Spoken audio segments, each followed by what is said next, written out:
What's up, Earthrockers? It's your boy Shovatar here again to talk about Legacy of Darkness again. Reinhardt again. This time it's going to be hard mode, and Reinhardt's hard mode is really the only hard mode that I enjoy, frankly, that I think is like well balanced, which I'm going to have to talk about more when I get to the carry footage, but also just contrasting with Cornell footage. Oh, there's no narrator this time, so I don't have to quiet down. Maybe I should just do it myself. Transylvania, in the mid-19th century, the province of Wallachia. In this time of peace and plenty, no one foresees the return of ancient horrors, but the old legends live, and soon the land will again be plunged into darkness. The people have returned to the path of wickedness, and the bonds that seal their evil ruler's spirit are weakening. He doesn't say this next paragraph because he talks too slowly. Reinhardt Schneider, heir to the ancient Belmont clan of vampire hunters. His blood dooms him to oppose the might of Count Dracula. Wielding the holy whip of his ancestors, the young vampire killer begins his quest. That was okay. I could have done that better. Stumbled over one of the lines, and there's some like intonations I think I forgot, but I remember most of it. Anyway, yes, this is hard mode. I'm also playing with Reinhardt's alternate costume, which if you know anything about Castlevania 64, you will recognize that Reinhardt's alternate costume is his just normal costume from Castlevania 64. Which is a little bit disappointing. I would have preferred a unique costume. If only because, like, I was in this weird situation when I was putting the thumbnails together for these videos, where, like, some of, like, the screenshots I was taking, because what I wanted for the thumbnails was, I wanted them to be, like, Legacy of Darkness thumbnails, like, every bit in the thumbnail was something that you wouldn't see in Castlevania 64, but the costume that looks exactly like C64 kind of complicated that. Anyway, hard mode and Legacy of Darkness. So Legacy of Darkness hard mode, is not the same as Castlevania 64 hard mode. In C64's hard mode, they just buffed all the enemy health, which is the worst way to do things. In Legacy of Darkness, they did the opposite. They increased enemy damage. And I think that the distinction between those two, as I would describe it, is that if enemies just take more damage, if they're just damage sponges, that can make the game more difficult, but the solution to that difficulty is basically just doing the same thing more times. So, like, playing the game more. Whereas with, if the hard mode is making the enemies do more damage instead, then that, now you're getting punished harder for the same mistakes, and you have to play the game better. And I am really just having a hell of a time trying to get up onto this box. This is actually god-awful. I can't believe I didn't restart. I probably should have at this point. Did I get it? No, he's still there. This is actually fucking... Oh, but there you go. It all works out, because he dropped a power-up. Perfect. Never mind. It was all worth it. Now I know why I didn't restart. So I've never fucked up this jump this many times before, by the way. I think maybe this is like a Reinhardt thing, where it's like probably easier to make this jump on Cornell, because I do exactly the same thing at the start of this level in the Cornell mode. But anyway, so all of that pain now means that I have a fully upgraded whip at the very start of the level. So that is good. That is what I want. And here, I think I do something a little bit... No, okay. Interesting. So there's an invisible bridge you can take over to the... Oh, I am going to do it. Okay. So the reason I'm doing this is because, number one of the differences between Legacy of Darkness hard mode and normal mode is that they made healing items much more scarce.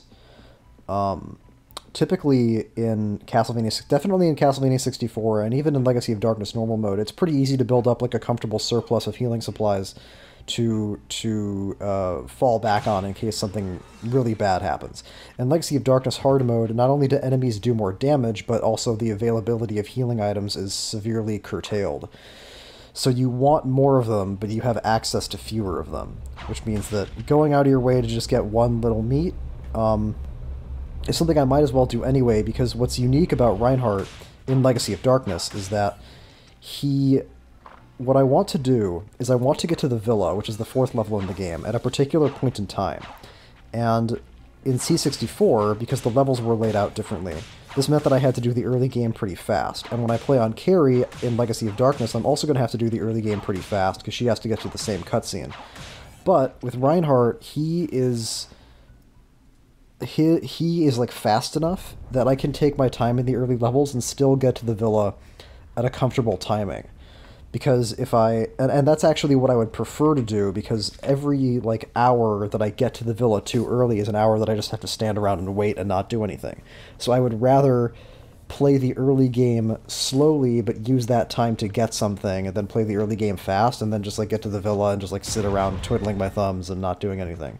So that's why I'm also going to go through the entirety of the Forest of Silence on Reinhardt, which is something that I don't do in any of the other characters in Legacy of Darkness.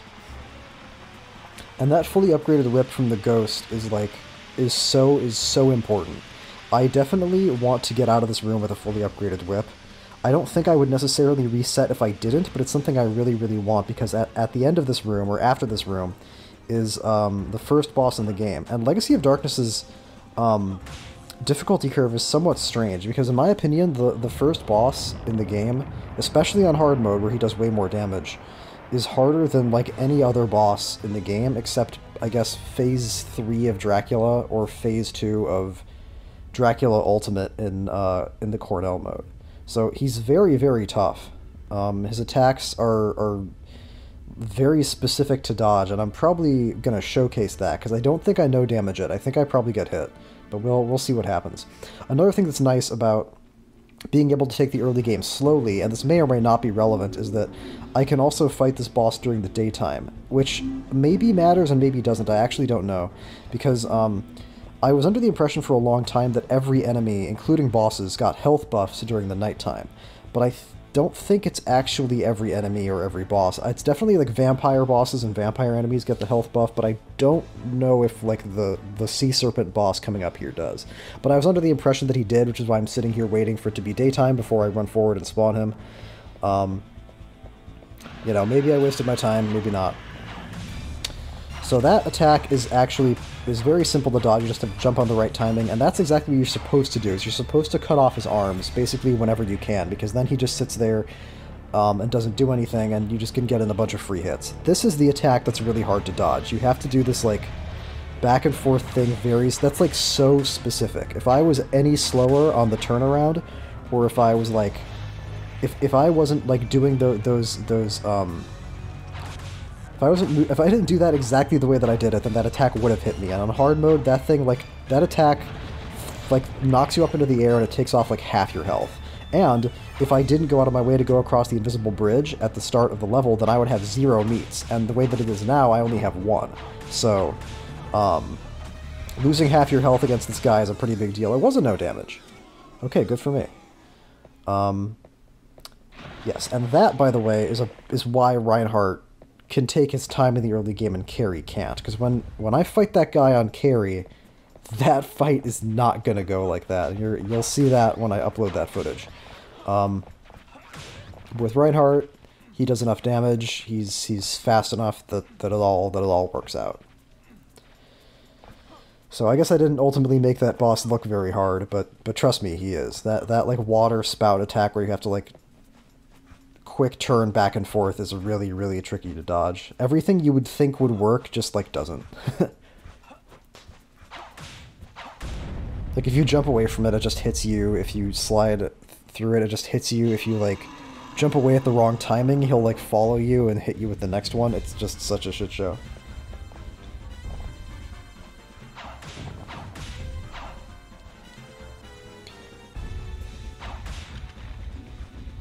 And this is another reason why the upgraded whip is so important, because now I can only have to whip this guy twice for each of these little phases instead of 3 times, which is what I would have to do if I had the unupgraded whip. And I think this guy also might be not getting a health buff that he otherwise would because it's daytime. Although I don't know. Maybe I should have looked this stuff up, but it doesn't make a huge difference.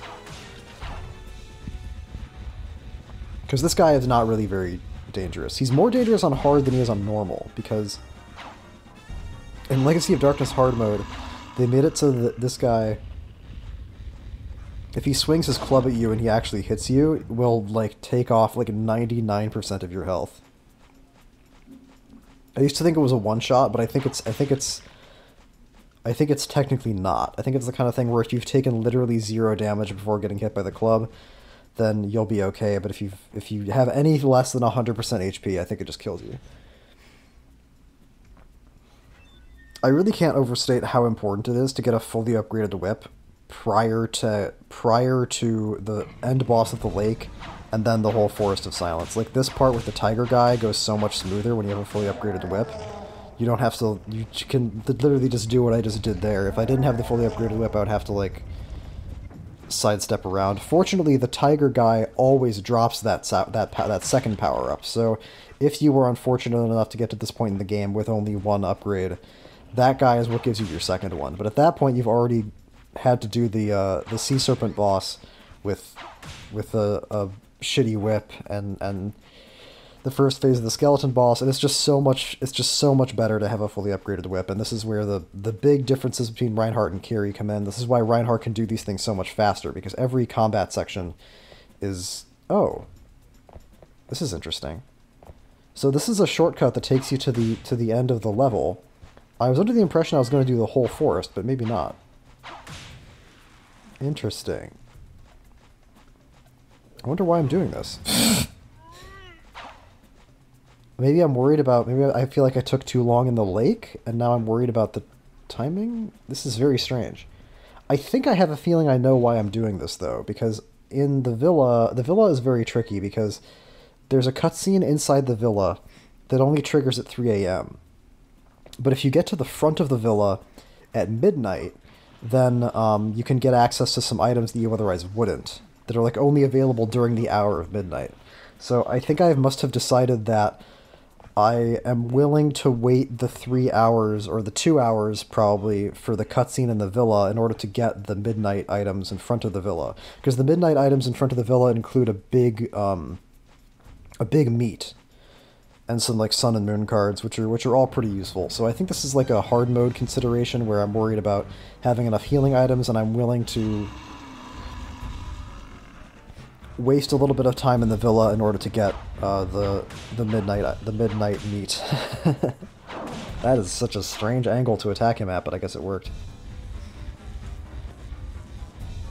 So, Legacy of Darkness hard mode, there's certain things about it that I really don't like. For one thing, trying to play hard mode on like a casual playthrough is a fucking nightmare, even if you're on Reinhardt, because the weapon power-ups are so much more scarce. It's so hard to find weapon power-ups in Legacy of Darkness hard mode, which has the effect of doing basically the same thing that C64 hard mode did, which is raising enemies' health by basically lowering your damage, because it's so much less likely now that you're going to have a fully upgraded whip or a fully upgraded anything to do the damage that you would otherwise be doing. In a similar vein, they also really changed up the availability of sub-weapons, where a lot of torches that would give you like axes now give you knives, or like torches that give you axes, or torches that used to give you crosses will now give you like axes or holy water. And the thing about C64 and Legacy of Darkness is that you basically always want the cross, especially on Reinhardt. On Carry, there's a little bit more... You could argue, I think, more that other sub-weapons would do just as well, but with Reinhardt, it's a matter of range. And his whip has a long range, but all the sub-weapons, except for the Holy Water, of course, have a longer range, which is why I'm bothering to pick up the triple knife in the first place, by the way. I say triple knife because the way Legacy of Darkness works is that if you already have a sub-weapon, and you pick up that same sub-weapon again, it gives you an upgraded version of it, which is nice. But that, combined with the scarcity of the cross, means that I'm pretty sure I get through the whole game without ever having a triple upgrade cross. Maybe.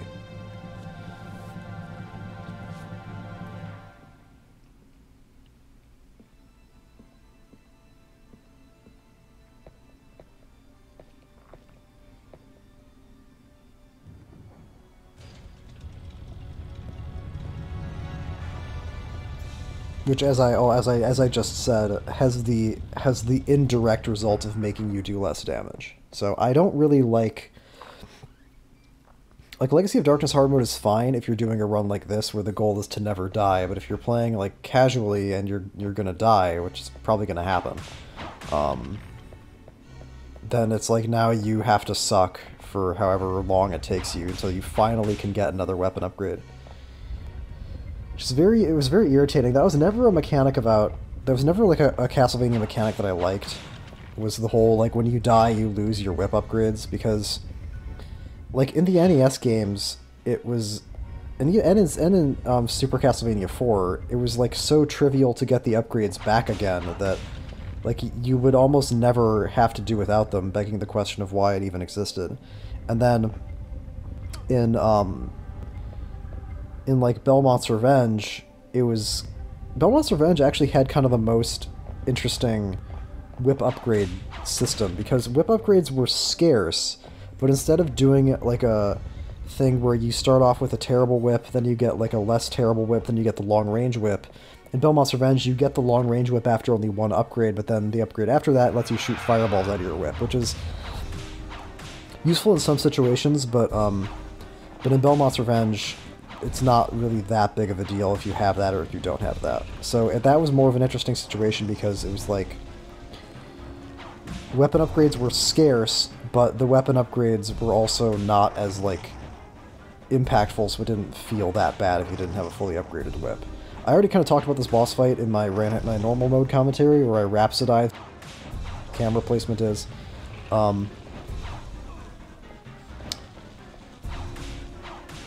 I think these bosses have more health because it's nighttime, by the way. That's kind of what this feels like.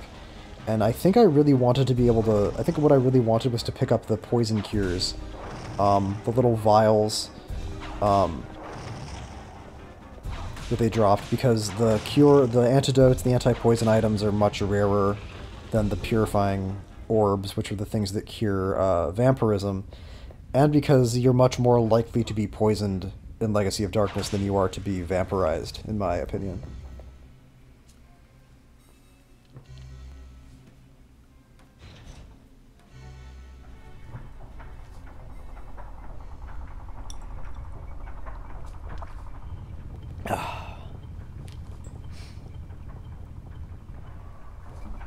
Gotta write something down, hang on a sec.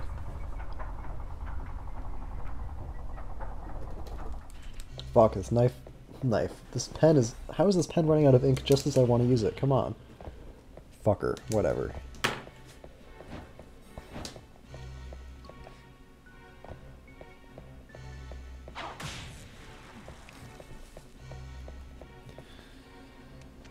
I think I, like, bumped my microphone a little bit back there, so I wanted to write down the timestamp where I was pretty sure it happened so I could go back and edit it out, but whatever.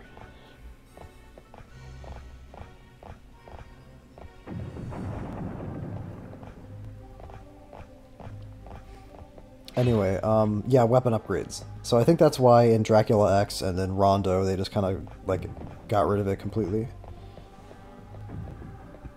In Adventure Rebirth is actually similar to Belmont's Revenge in a lot of ways, but also in... I feel like weapon upgrades are more scarce in Adventure Rebirth, but the fireball coming out of the weapon Adventure Rebirth is also more impactful. Because that game's harder than Belmont's Revenge, by I think a pretty safe margin. Anyway, I don't know if environmental hazards do more damage in Legacy. Oh, this is so stupid. So, I don't know. I think I was just nervous at this point, and I didn't want to risk making the jump across the gap here, because one of the other differences between hard mode and normal mode in Legacy of Darkness is that some enemies have had their behaviors changed. The fire turrets, the skull turrets that shoot fireballs, now shoot fireballs at a much faster rate in hard mode than they do in normal mode. And I think they actually maybe even shoot one more than they do, 4 instead of 3, although I don't know, I'd have to go back and watch that footage again. And that becomes a really big problem in some instances, because if they're constantly shooting fireballs at you, that means the game's targeting system has a hard time figuring out when you want to attack them and not the fireballs, because the fireballs are almost always going to be closer to you. And there's a particular moment in the castle center where that becomes really important, which I'll talk about when we get to it. But for now, we just get to enjoy this wonderful view of Dracula's castle.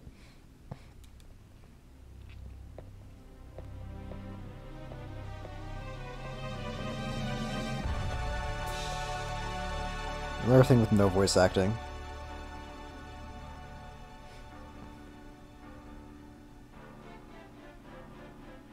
Miserable worm, upstart weakling. All who oppose the Dark Lord must die.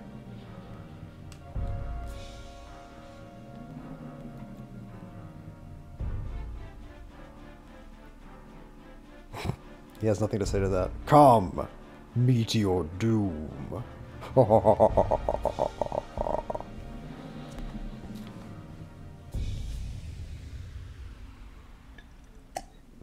I guess they couldn't have Reinhardt say anything to that because Reinhardt is technically voiced in Castlevania 64, but he only has one line. At the very start of the game, I think he says, "Courage, don't fail me." And then he doesn't say anything ever again. I'm guessing that's because if you pay voice actors, you have to pay them by the line, probably. And so if Reinhardt said anything during that castle wall cutscene, it would be weird for him to not be voiced and for Dracula to be voiced. So he just kind of stands there and stares at him while Dracula makes his threats. And because Carrie gets that same cutscene, you'd also have to give Carrie more voiced lines and have her... I don't really get what the point of having... Like, why would you bother getting voice acting for Reinhardt and Carrie in C64 to have them just say one line each? Like, what's the point of that? This is just to say we have voice acting in our game?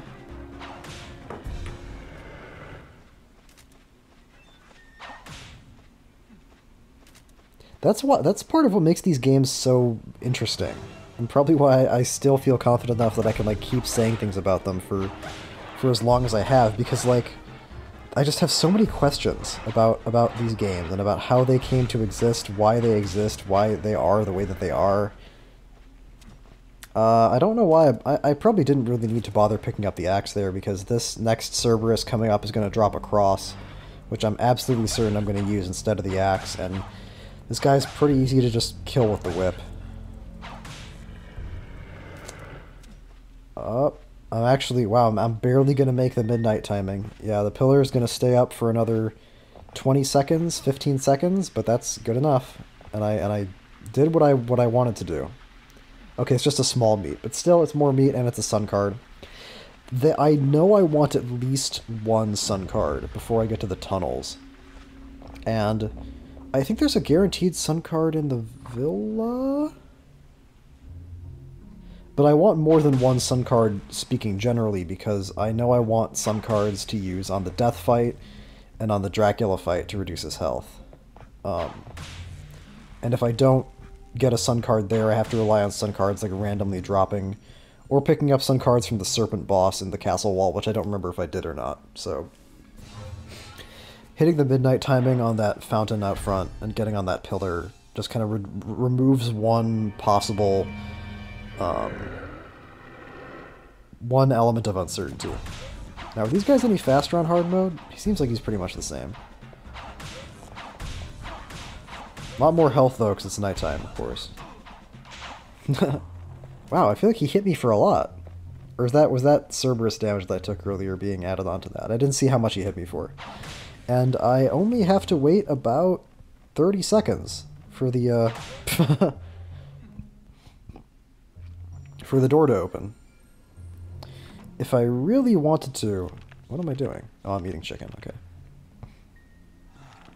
If I really wanted to, I could have gone back to the other part of that room and gotten like one more gem out of another urn, but I guess I just figured in the time it took me to run out there and come back, maybe it would be too far after 3, so this way I'm just wasting less time. And I have 93 hearts anyway, I'm going to get more, and I'm going to get more hearts inside the villa itself, because the villa has stained glass window enemies that always drop hearts, or drop gems, or whatever. So this way I'm wasting less time, and I don't really lose anything. Phew, so much to think about. So much to optimize. But that's what I find fun.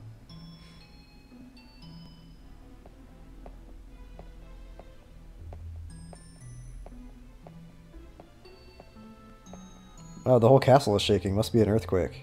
Yeah, I already talked about this in the other videos. I'll just mention it again here, just as a formality, that something went wrong. Something went wrong with the recording of the footage, or like, because I had to, because when I played the game first, when I first played the game, there was like there's this anomalous like white line on the right side of the screen, so I had to tell the emulator to crop that out.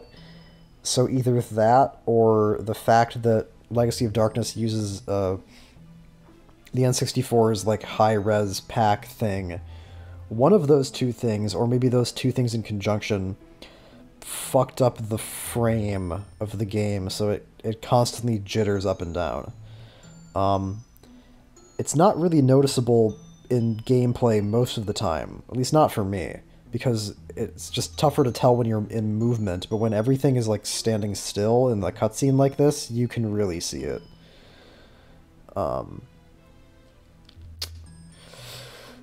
Whatever. Whatever.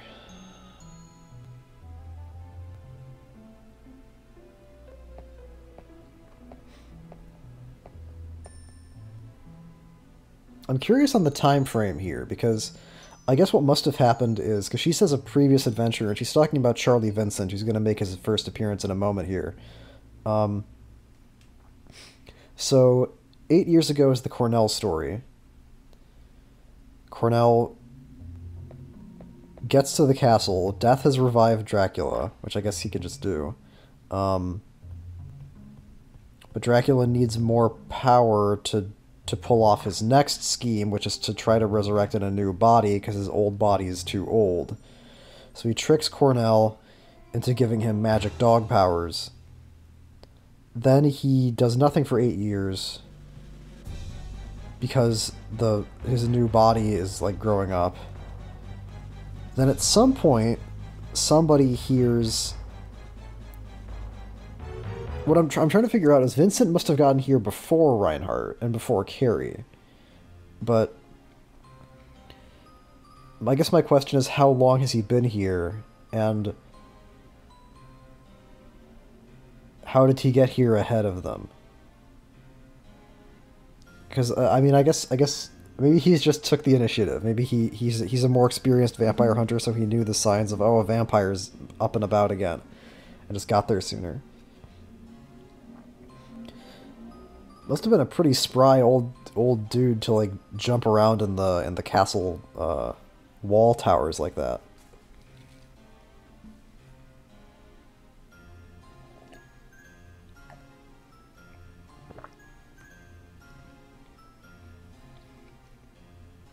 See, this would be a great dynamic for a fucking Netflix show. These two guys, like, each trying to be the hero, and, like, constantly telling the other one, get back, you have to go to safety. I think that'd be funny. Like, Vincent's a funny-ass character. I wish he was more involved in the story.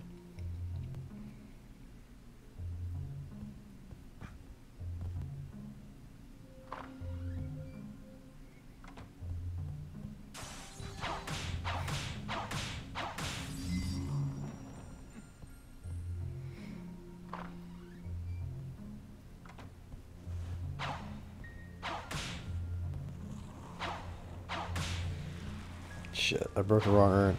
Yeah, so this is a room that I completely ignored in all my other playthroughs. The storeroom in the villa, because all it has in it is a meat, but which in normal mode is like, whatever, who cares, but on Legacy of Darkness hard mode, I really... The more healing items I have in my inventory, just the better I feel. Because things can go wrong much faster in Legacy of Darkness than they can in C64, especially on hard mode. And I imagine what am I doing? Oh, I'm waiting for it to be daytime, because there's going to be a vampire enemy in the room here in a moment, so I think I must have hoped that it would take me longer to get the storeroom key and get into the storeroom and get the meat. And there's nothing else I could really be doing here. I could jump down the stairs to trigger the Renan cutscene, but then I would pretty much have to jump right back up here, because this is where the key to the hedge maze is. And I'd rather just... I actually could have gone through the door even earlier because the clock continues to move during the opening door animation. So I could have waited until right before it turned into daytime, then opened the door, and it would have carried over into daytime while I was walking through the doorway, but oh well. None of this is like particularly important. Like I'm not going for a particular time. I'm not trying for like a speed run or anything. Um, it's just if I can do things faster, if I can do them more efficiently, that's just what I would prefer to do because that just feels more satisfying.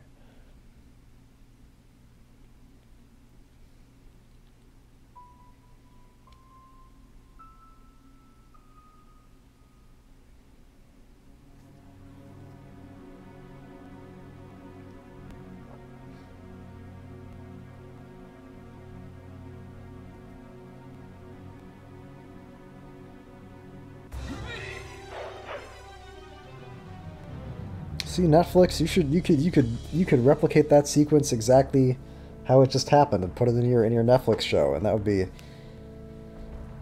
would actually be. Hey, how about this? I'd probably watch a Netflix Castlevania show if it was based on the N64 games, because that would be like such an audacious thing to do. I broke the mirror, fuck. But don't worry, I think when I come back in the room, the mirror will be back. It will be restored again.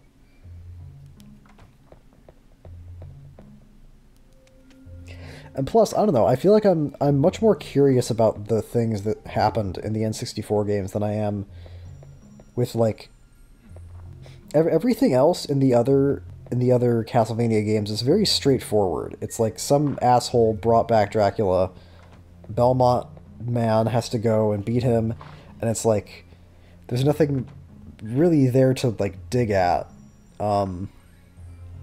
I guess to just make a in Rondo of Blood, for example, which is what the most recent Castlevania Netflix series is very, very loosely based around. It's like there's not much to like. If you play Rondo of Blood, it's just like Shaft is a dick, and he brings back Dracula, and that's kind of it. But with the N64 games, there's characters and like backstory and like weird complications happening. I don't know. This seems much more ripe for an adaptation of some sort. Could have this G-Man guy show up. I feel like people would like that.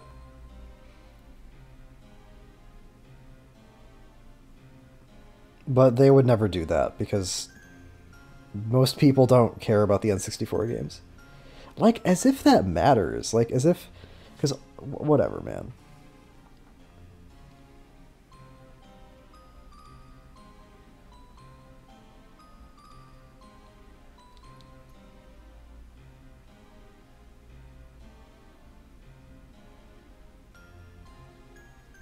Because it's not like any of these Castlevania Netflix series are like based around the games and anything other than the names of the characters, right?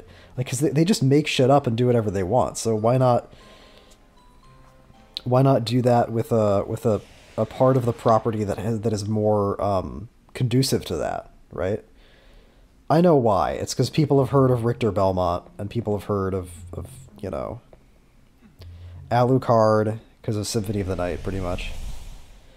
So, and like very basic surface level things like that, like name recognition, are important for these kinds of things from like a marketing standpoint. It's unfortunate, but it's true.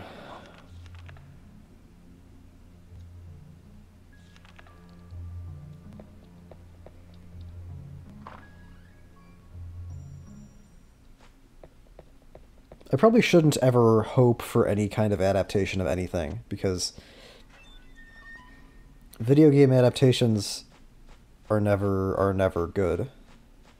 I guess that Super Mario Brothers movie made like a fucking $1 billion recently, but the exception that proves the rule. And I don't even know if that movie's good, I just know it's financially successful. Which is all anybody in the entertainment industry cares about. That's kind of like that's what sets a precedent for these things, is not if something is good, if it's something is financially successful. So I do kind of wonder in the back of my mind if the success of the Mario movie means we're going to start getting like a cavalcade of Nintendo property movie adaptations. I mean, Zelda would have to be next, if that was the case. But then again, this Mario movie was also such like a pain in the ass to make. It took them so long to like get it all together and approved. I don't know. Maybe it's the kind of thing that Nintendo was willing to do once and never again.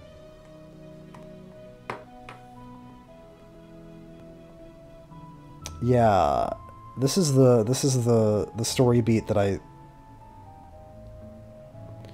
guess at some point Dracula starts sending skeletons out to kidnap kids because he's looking for this kid, who's the secret reincarnation of Dracula, spoiler alert. And I guess he finds him, but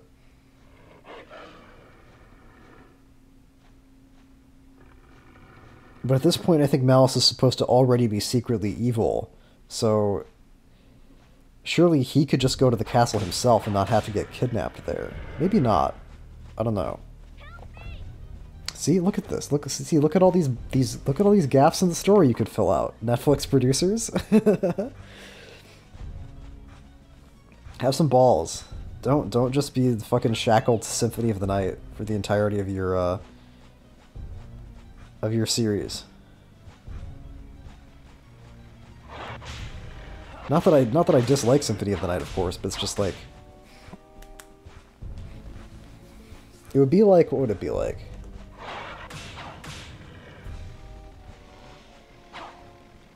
I got super paranoid about Frankenstein here, because at this point I really don't want to die. That sounds like obvious, but at the point that I was collecting this footage, I think I had like not played the game for a while. And I really just kind of wanted to make sure I was wrapping this up and getting the footage that I wanted to get. So I was extra cautious about this part because the dogs, like I said in the last video, are better here than they were in Castlevania 64. Like they're better at their job of rooting you. And also I'm absolutely certain that Frankenstein does more damage in hard mode than he does in normal mode. Excuse me. Okay, so I do get a double cross there. But only because the dogs are nice enough to drop it. Oh, I'm just going for it. Okay. Good for me.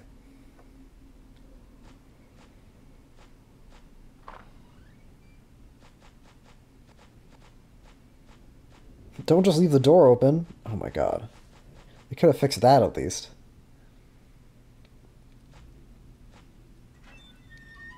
Although actually, that might provide an explanation for another change that was made in Legacy of Darkness hard mode. A change that was welcome in theory, but in practice, in the way that I play the level, is a little bit strange. And I realize that sounds very mysterious, but you'll see what I'm talking about in a moment. Getting that double cross was really, really nice. I don't know then like numerically how much more damage the upgraded sub-weapons do than the baseline sub-weapons, but like I said before, I feel like if that cross didn't drop, then I would have gone through the entire game without ever getting a triple cross. I still might not, because I don't remember where else in the game there even is a guaranteed cross drop, except for the third Cerberus in the villa. Yes, the dogs are back. So unlike in normal mode, in hard mode, you actually have a boss fight with Frankenstein and the dogs. It is just like the chase from before. It's over pretty fast. But the good news is that now they stay dead. Meaning that I could backtrack right into the hedge maze and go right to the... this is the sun card, right? Yeah, okay. And go right to the end of the game. The reason I'm not doing that here is just because... when I learned the hedge maze, I only learned it, like, by rote. What I mean by that is I learned when the Malice chase starts, you turn right, then you turn left, and then you turn right, then you turn right, then you turn right, like, then you go straight, blah, blah, blah, blah. And then, for getting to the last area of the game, the area that the copper key is needed to access, I just remembered if you go out of the entrance, if you go back to the main entrance of the gate, and then you just go right at the first tower, you're immediately right there at the door you need to be at. So that was my, that was just how I learned it. And the consequence... Did another one just spawn? That's weird. I heard the stained glass breaking like another fucking knight spawn, but I don't... That's odd. I guess one of the consequences of going back through the villa like this instead of just staying in the maze and doubling back is that I do get a few more gems from the knights, but the main reason I did it is just because this is how I learned it from the start. And unfortunately, this means that the dogs are now somehow back, as is Frankenstein, which was very disappointing. I'm guessing that if I had just backtracked and not gone into the villa and left again, then they probably would have stayed dead and I would have been free to explore the maze and get to this door at my leisure, but I really don't know. Because this feels like a mistake. This feels like the boss fight you have at the end is supposed to kill them for good. But now they're just, like, back again. I don't know. I guess if I had learned the hedge maze better, then I would have just been able to backtrack and do it faster, but it doesn't matter. Doesn't matter. Just makes it a lot scarier, because I feel like if Frankenstein, with the amount of health that I have right now, I feel like if Frankenstein hit me, then I would be, I feel like I would probably die. Interesting. I'm so paranoid. Usually I throw a cross to break the top off of the coffin, but I guess I wanted to hold on to it just in case. And getting more gems, you know, that's not bad. Ultimately, I only ended up getting 5 because I got 10 from the knights, and then I spent 5 to use a cross on the dogs and Frankenstein, so it was only a net gain of 5, but whatever. But the cross is good for this fight because the lady vampire.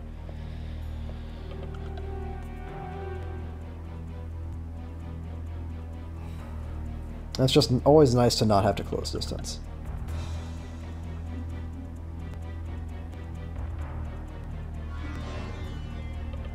See, they could even adapt some of this dialogue verbatim, although they probably add more swears to it, right? I will fucking kill you here. That's probably what they'd say in the Netflix version. This camera's a little bit wonky, but I guess it worked. I don't know why the camera, like, spun around behind me. Oh, the music keeps going, by the way. The music is supposed to cut out here. That's what it does in C64. And then, like, the music where it gets silent until, what's gonna happen? What's gonna happen? Until that sting there, where she shows up. But in Legacy of Darkness, for some reason, the music just keeps going. Which also, frankly, seems like a mistake. Wow, she's taking a fucking ton of damage. Okay. So, what's interesting is that the bats that she summons shoot fireballs in hard mode, and I think that's only a hard mode thing. I feel like when I fought her on normal mode, the bats just kind of flew around and died. I don't think they shot fireballs. God damn it. I think what you're supposed to do there is you're supposed to stay... Because I think she turns into mist when you're too far away from her. Because I know that if you're close enough to her, she'll try to, like, crawl at you and get, like, do like a vampire hug. But, so I guess what I should have done there was stayed close enough to try to trigger one of her other attacks and then finish off the last of her health before she turned into mist. Oh well. That's not how it turned out. I think we're coming up on our first break? Yes. In just a moment here.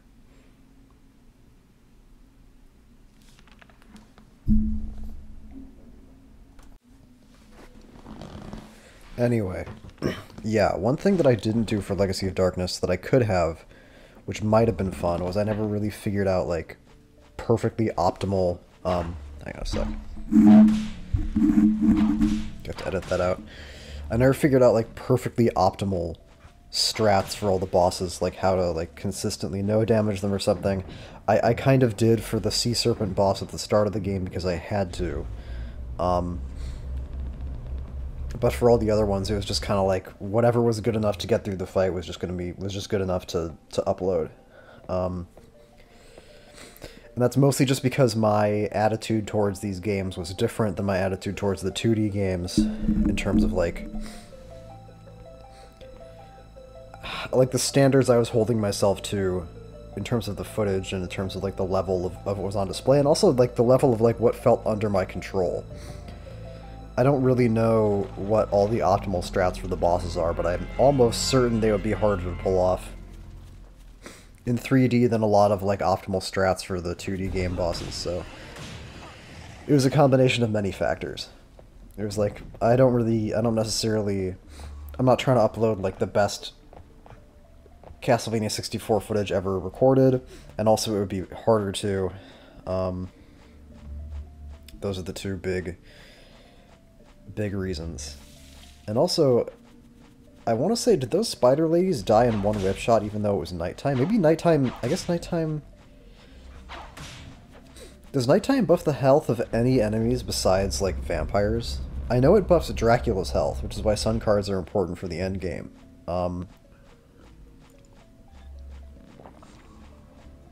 Does it buff deaths? Does it buff,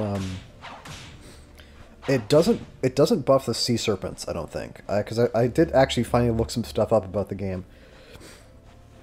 And the sea serpent, I saw two numbers listed. One was for normal mode, one was for hard mode.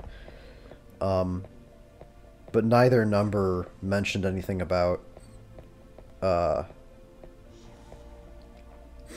daytime or nighttime. And that's interesting in and of itself, because I didn't know that hard mode buffed the boss's health. I knew hard mode buffed the boss's damage, because that was obvious, but I didn't know that it buffed their health too, which is interesting. That's the kind of thing that I think I'm more tolerant of in relation to boss fights than I am common enemies. Because boss fights are usually at least a little bit more interesting. Like, boss enemies are usually more interesting to fight than, like, random mook enemies. And I'm getting lost again already. You think after I played this game so many times, I would remember where to go in the tunnels. But actually, now that I say that, I remember that this Reinhardt footage was collected after, like, a pretty long break in my time with the game. Like, I wanted to get the Reinhardt footage earlier, but it just, like, didn't work out. Because I had to go somewhere where I wouldn't have access to my big computer that I'd like to play, like, 3D games on.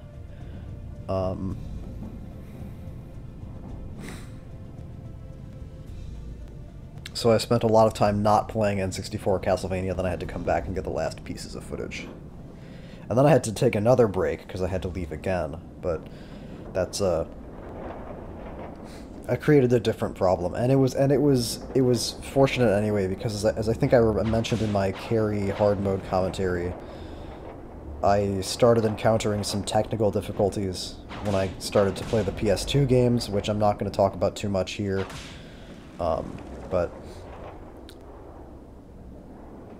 the bottom line was that I couldn't collect the footage anyway, so it didn't matter so much that I didn't have access to it. Anyway, the tunnel on hard mode, I forgot to mention this, it's actually a little bit more involved. That yellow thing that came by that I just jumped over, that thing moves a lot more slowly in C64, and it also comes at kind of a really asshole-ish time. It shows up at, like, right at the same time that the blue platform shows up, so you have to, like, jump over the yellow thing, then get right on the blue thing. And here they spaced it out a little bit more. They also added, I want to say, more enemies to this little gauntlet here. I think there's more turrets, and I think there's more floating skulls, although I don't remember exactly. I remember being really nervous when I first got to this part of the game, and I think I said this in my first ever Castlevania 64 commentary, that like, this was going to be some kind of, like, like, if I got hit, I'd get knocked off or something, but that's not the case. I guess if it runs you, like, right head first into one of those skulls and you're towards the edge, you can probably get knocked off, but I've never been in danger of dying on this part of the game. I don't know if that's just, like, because I'm a god, but probably not. It's also because the timing on whipping the skulls and the turrets is really generous. Like, you'll notice that when I was whipping at those turrets back there, like, my whip didn't really connect with it. It was just that, like, the whip was fully extended after I missed the attack, and then the gondola kept moving, and, like, moved my fully extended... Holy shit, I forgot that happened. Yeah, well... Camera's not perfect. Although I don't know... Can I really blame that on the camera? I think so, because what I really wanted to... I mean, I think I was afraid to jump from the first ledge onto a nearby platform, I wanted to take like the safer route and just drop down onto that first platform up in the corner, then go from there. But as a consequence, I had to take like an awkward angle that I wasn't expecting to take to get onto the next platform, and Reinhardt's legs fell into the lethal poison water, but fortunately the rest of him was okay.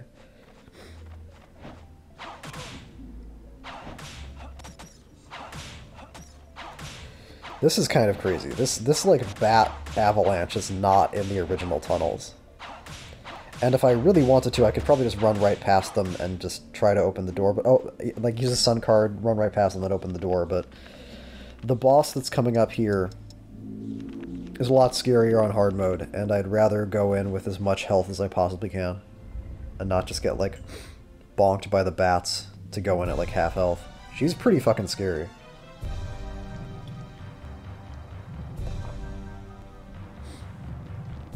And I don't really like... I'm glad that this boss fight is here. It's better than the C64 tunnels, which just kind of end, but I don't like this attack, because the way you have to get out of this attack is by, like, spinning the control stick around, and I really hate it when games make you do that.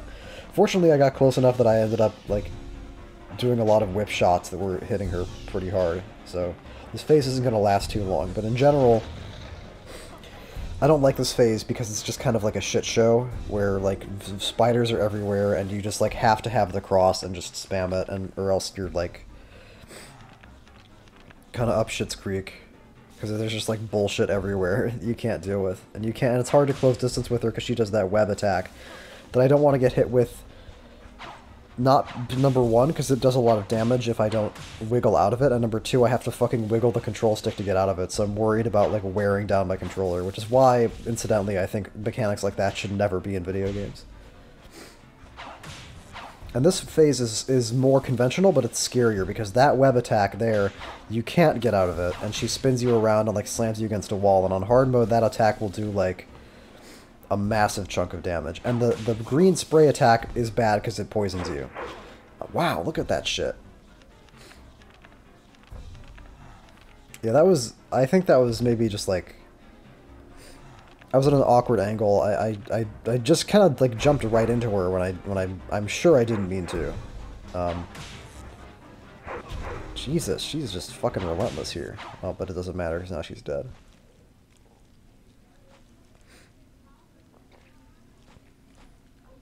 That wasn't bad.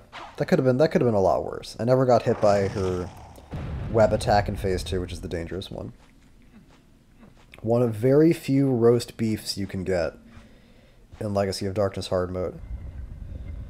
Legacy of Darkness hard mode got rid of a lot of small meats and turned a lot of big meats into small meats.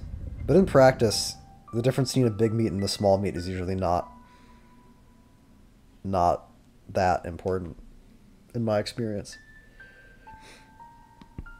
Because in order to get the full benefit from a big meat, you need to be at 20% health or lower, and you never really want to be running around at 20% health or lower, so you're likely to use a small meat before you get the full value out of the big meat.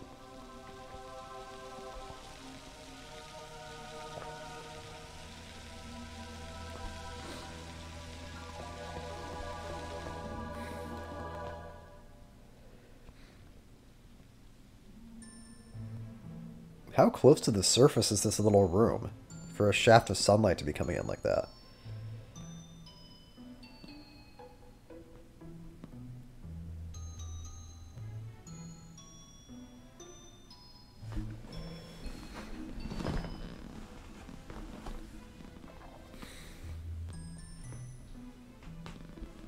Because it's the underground tunnels, but from there I'm going to go to the castle center, so the tunnels must start underground and then go back up closer to the surface.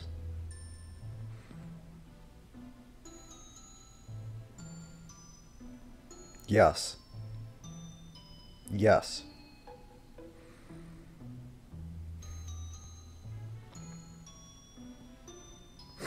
And to be fair, she doesn't look as fucked up as the other vampires do. The other vampires all have, like, evil monster faces.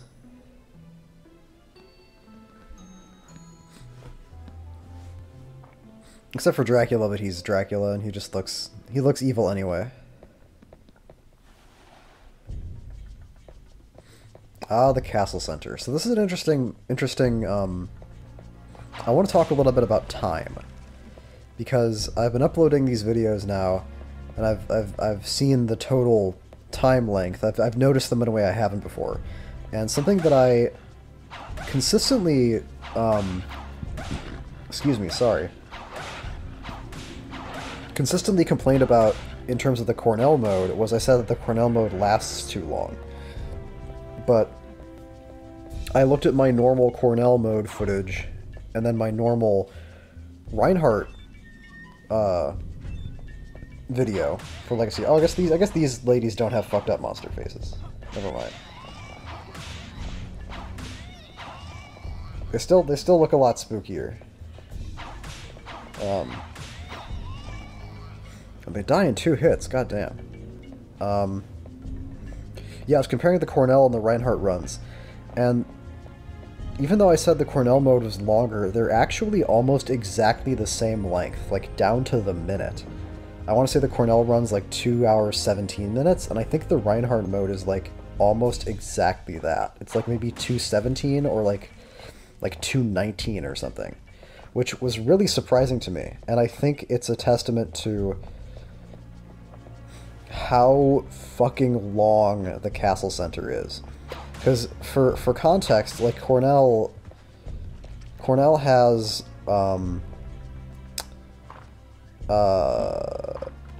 like the early game is the same. He has his own level that's not the tunnels or the waterways. Then he has 2 towers instead of the Castle Center, then 4 more towers. Whereas with Reinhardt, he goes Castle Center and then just 2 towers. So, that's what? Castle Center, 2 towers, that's 3. Literally half the number of levels that, that Cornell has, but it comes out to almost exactly the same time, which would have to mean that this Castle Center takes up as much time as like 3 tower levels, which is fucking insane. So I guess I was just completely wrong on that criticism, like objectively.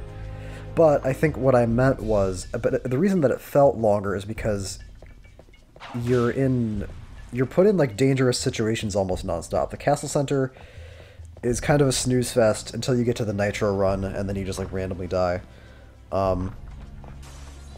But with the Cornell mode, you're constantly doing like platforming challenges that are dangerous. It's mostly the execution and sorcery towers. And then the dual tower, well, the Tower of Execution actually really isn't that bad.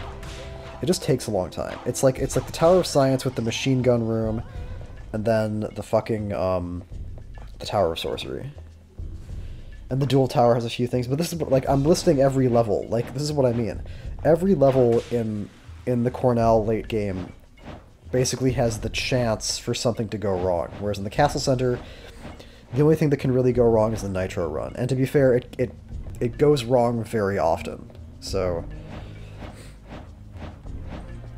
they are both of those parts of the game are dangerous, but one of them is dangerous like the whole time. The other one just has this little spike at the very end.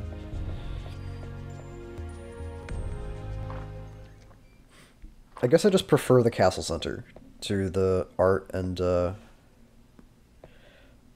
Egypt towers that Cornell has.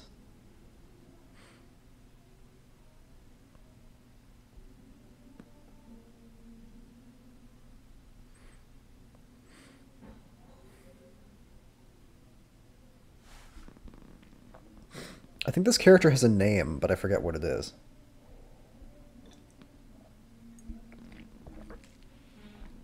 Because I was looking up stuff about Castlevania 64 and I saw this guy had a name. And when I sat down to play Legacy of Darkness, I was expecting this guy to show up like pre-Lizard Man. Because he had like a name listed somewhere. So I'm like, oh, this must be a character who shows up in Legacy of Darkness because it's a prequel, but no. He's nowhere to be seen.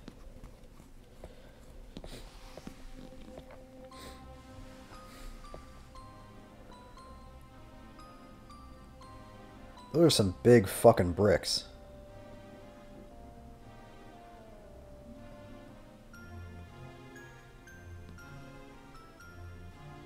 That nitro is like half on the ledge and half off. That's very it's very dangerous. I guess Dracula doesn't have any like safety regulations for storing this shit.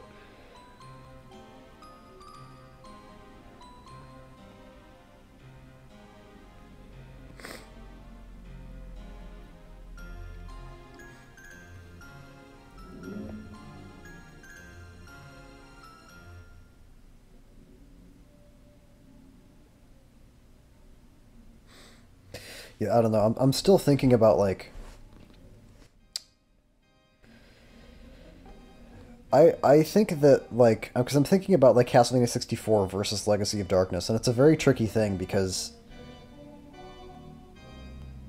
I'm thinking about like the levels that got changed and the levels that got added, and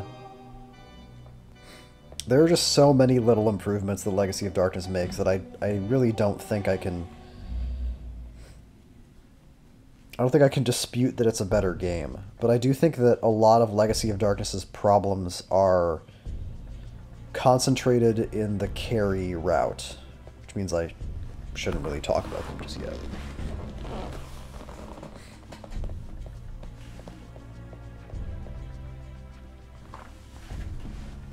I think all of the tower levels are downgrades in one way or the other, but I think the carry levels are a bigger problem than the Reinhardt ones. I don't know, the dual towers is probably better. It's more annoying in practice, but it's better in concept.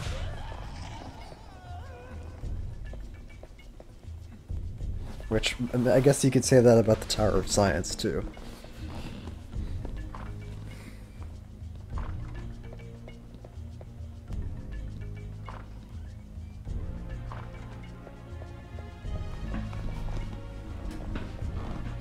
Sorry, I'm sitting at kind of an awkward angle today.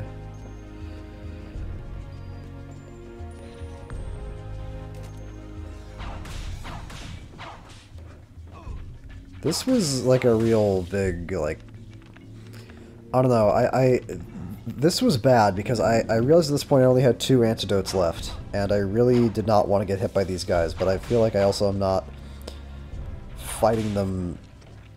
I think I was trying to like use this corner to like bait them over and then just hit them and duck back behind it from a position of safety, which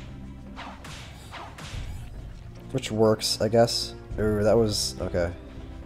Normally I would never risk losing like a double shot cross to pick up, because the thing about this is something that Legacy of Darkness didn't fix. If like a sub-weapon and something that's not a sub-weapon drops like close to each other, you can accidentally pick up the sub-weapon instead of the item that you want, but there I figured there was enough of a gap that I could risk it. That is exactly what I'm talking about. Those two are way too close to each other. I would like to pick up that cure ampule, but I can't risk accidentally picking up the knife.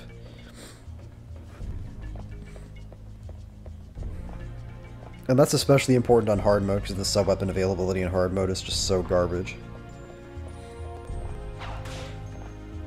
Which I don't like.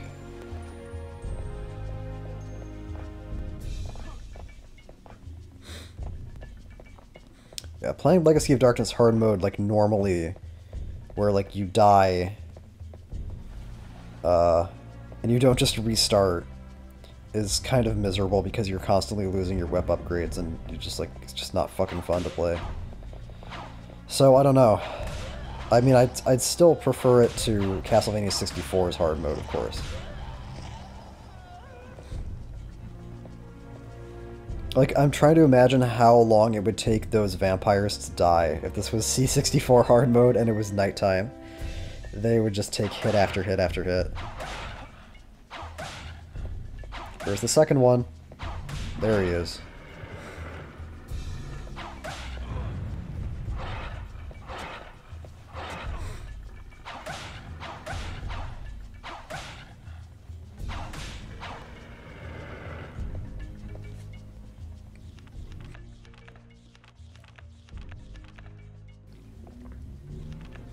That was an unattractive noise. Sorry, I was drinking some water there.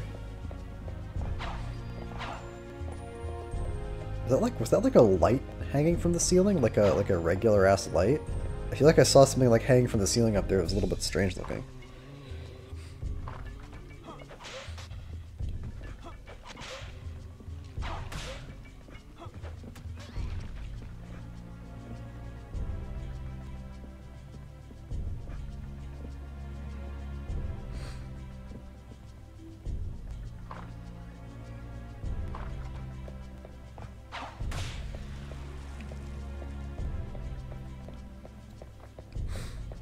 Sorry, the reason I'm like distracted by like my own like posture because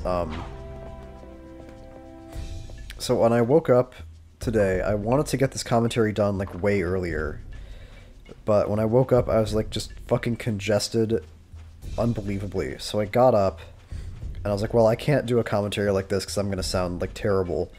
So I got up and I took a decongestant, and that helped a little bit, and then I took an anti-allergy thing, and that really seemed to knock it back. But like my right nostril, and only my right nostril, was still just inexplicably stuffed up, and I'm like, well, I'll wait and see if this gets better, and then it just didn't. And I tried like lying on my left side to like transfer the blockage. And it like worked for 2 seconds, and then as soon as I stood up, it was like right back to normal. So I was like, fuck this, I'm just gonna fucking do it. This is where I use a roast beef. Good. Good, good, good.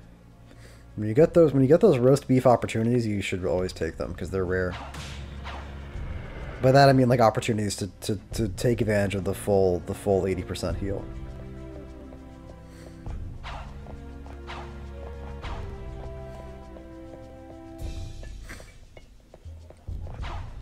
So that's why I'm sitting at this. I'm sitting at like an awkward angle because I'm trying to lean over to my left side to like clear out one of my nostrils. I don't know. I'm sorry if this is gross. I just want to explain why like there's weird chair sounds happening in the background more than usual. I mean.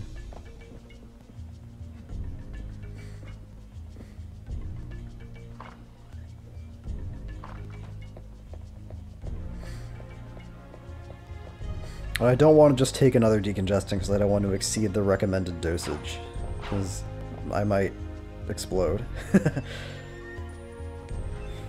This is not what I want to... Well, actually, I forgot these made... That was fucking weird. I think what I wanted to jump right on the long-haired one that shoots the bats, but I think I just got like waylaid on my way over there. Ah, see that? I wanted to pick up that money bag, but there was a spinning knife that I barely saw peeking out of the edge of it that was hidden in there. Excuse me, hidden in there. And that's why you can't fucking trust those vampire drops, man, because they'll drop multiple things, but one of the things they can drop is a knife. And so it's like you're going over to pick up a money bag, and then you just pick up a knife and you lose the fucking sub-weapon you actually want. So that's why you really gotta be careful with the drops in this game.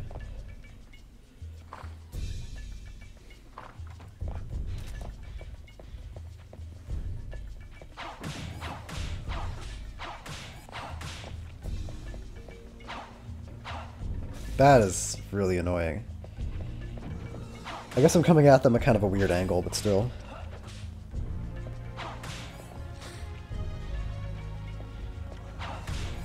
I know I want to hang on to the cross for, well, for the end game eventually, but I think I'm using it a couple times here because I know there's stained glass knight guys on the way back to the part of the castle center I'm going back to.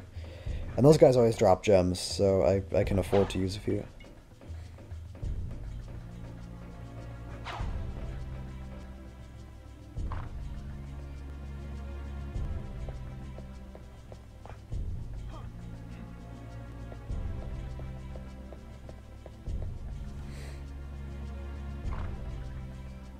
Unless maybe I don't even bother fighting them. Okay, I do.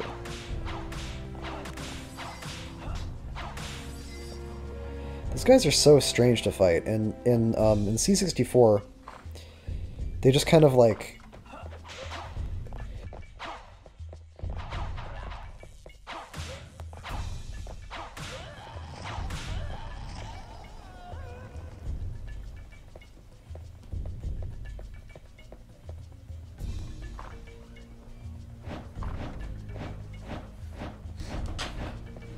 Ah, sorry about that, I sneezed. I'm gonna have to cut that out.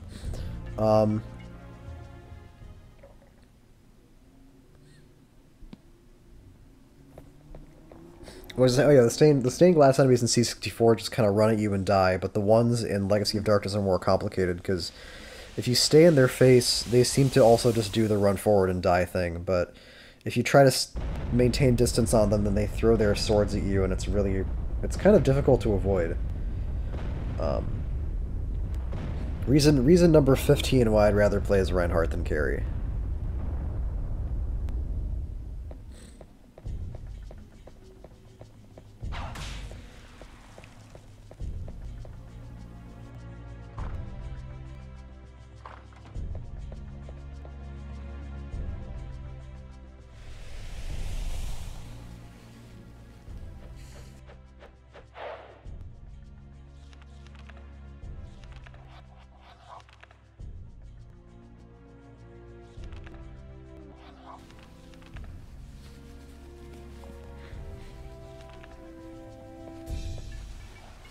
Ah, sorry about that. I had to go quiet again because I had to fucking blow my nose.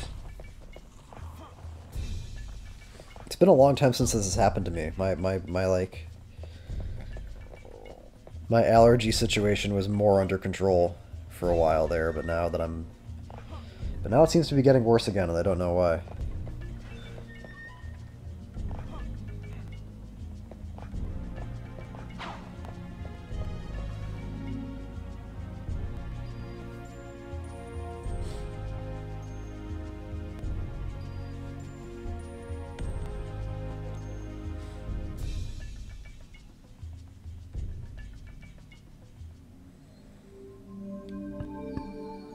It's a testament to, like, the Castle Center is, like, such a weird level.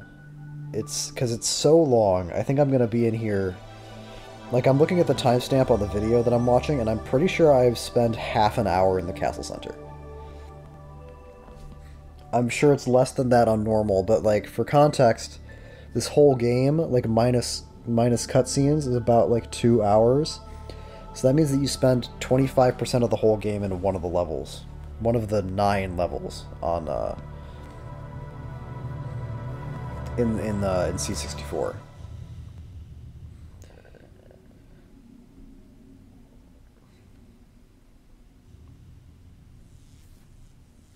Which is presumably why they play, like, the main theme of the game in it. Or maybe they just decided that this would be the main theme of the game after the fact, because this is the track that everybody would remember because they're listening to it for 30 minutes. I don't know.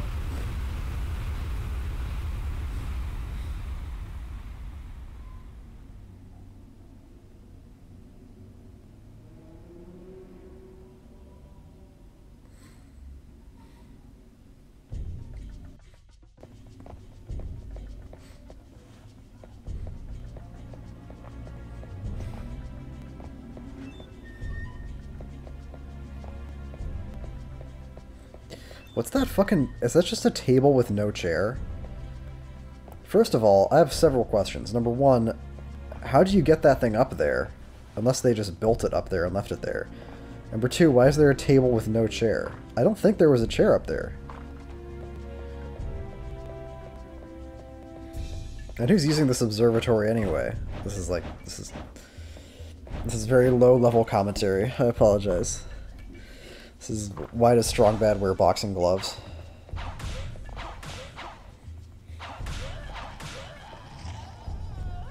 Yeah, see, that's why I always pause before I pick up the money bags, because I want to make absolutely sure there's nothing... that there's not a fucking gameplay landmine hidden inside them.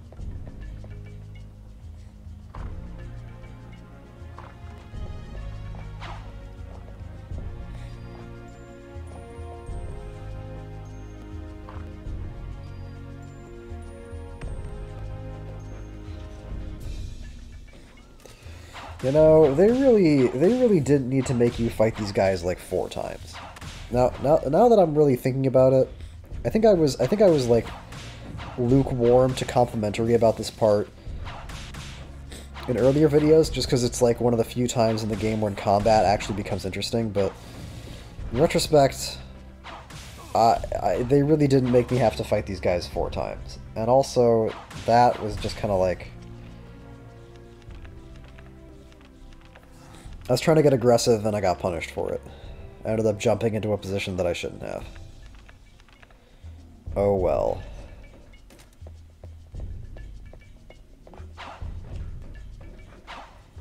Because the thing is, you have to go in here... Okay, you have to go in here once to get the execution, the torture room key.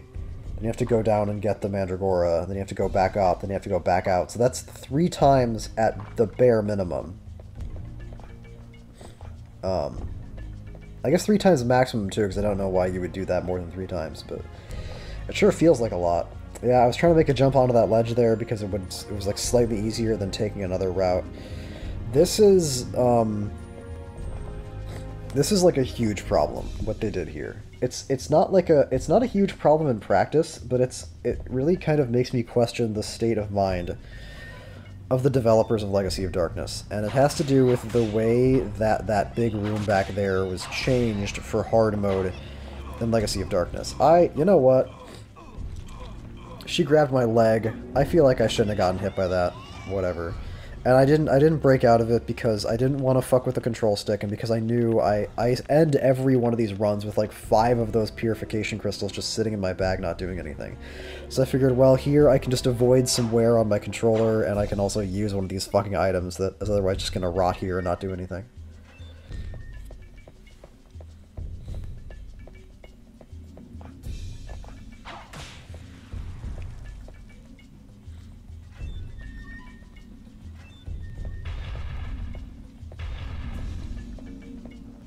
They changed the way these things work, too. I think the way it worked before is that they were on, like, a set timer, but here I think you have to get close enough to them in order to trigger them to fall down. And so you have to get right up to the edge of the first one that falls to trigger the second one to fall. And it's possible that's how it worked in C64 too, and I just never noticed, but I don't know how I wouldn't notice that.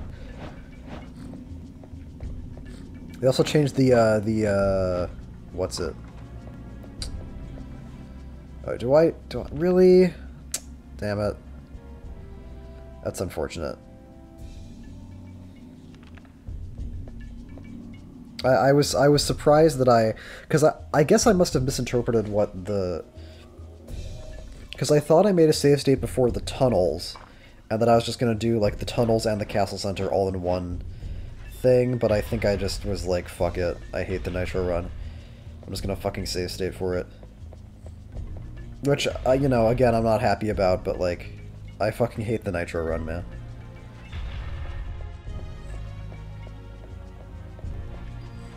I'm not gonna like spend 80 minutes in a run and then like lose all that shit to like one dumb fucking tap of the control stick for the Nitro run, because it's so dumb. And that brings me back to the criticisms that I was foreshadowing before, which is that they made the Nitro run harder. They made it a little bit harder in Legacy of Darkness normal mode by making the lizards actually like shoot at you, but here they made it even harder again, which is concerning because it would imply that they thought that the Nitro run was like good. Like they weren't embarrassed by it. They thought that the biggest problem with the Nitro run apparently was that it was too easy, which is like absolutely fucking shocking to me. Like the improved camera was good, but then they added that like third lizard guy and made him more competent, and then they did this shit right here.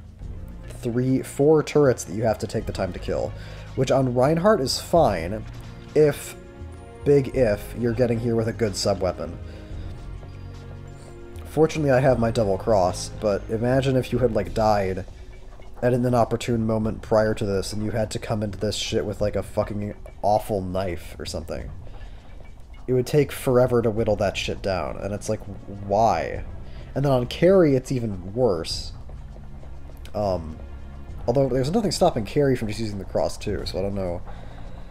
But if you try to destroy those guys with Carrie's regular magical projectile, then you end up in the awkward situation of you kind of have to get close enough. You know what it is? It's because Carrie is shorter than Reinhardt. She can't throw over the edge of the path leading into the gears. So she has to get closer to them to actually hit them. Reinhardt's tall enough that he can just throw over them, but Carrie has to get close enough to actually trigger their attacks. And now you're in the situation of they're shooting fireballs at you, and the game thinks that you want to hit the fireballs instead of the turrets that are shooting the fireballs, which is an unfortunate little quirk in the game's targeting system, and the targeting system of the game that is like rational on paper.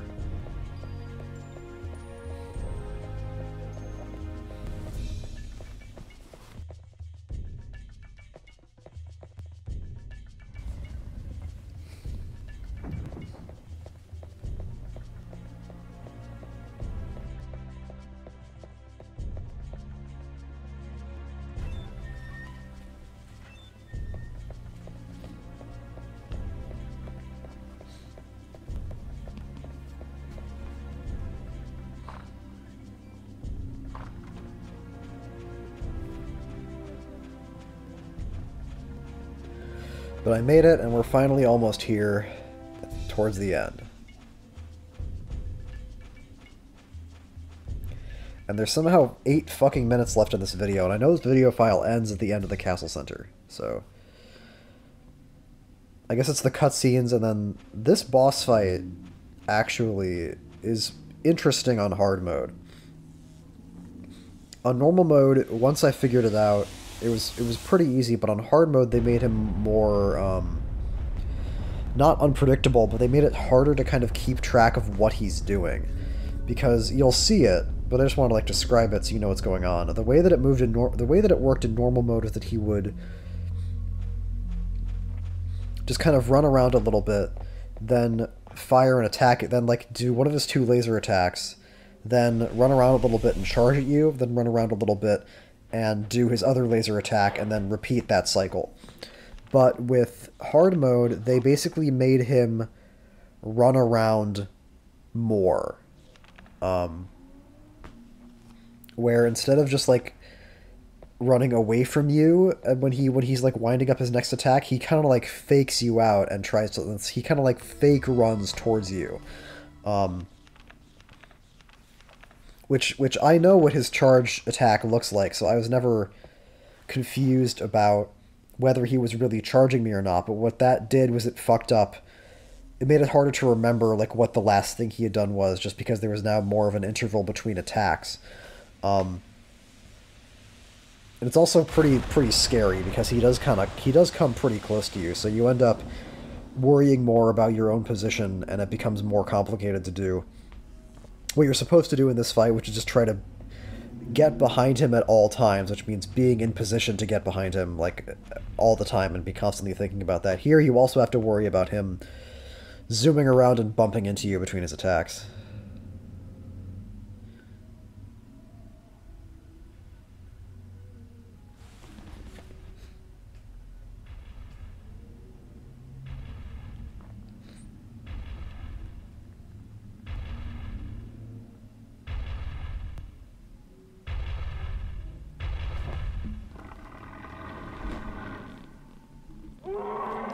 Is this the only time we ever see an intact behemoth in Castlevania? Because in Rondo, for some reason, it's already been cut in half. Oh no, in Dracula X, I think the idea is that it's still fully intact.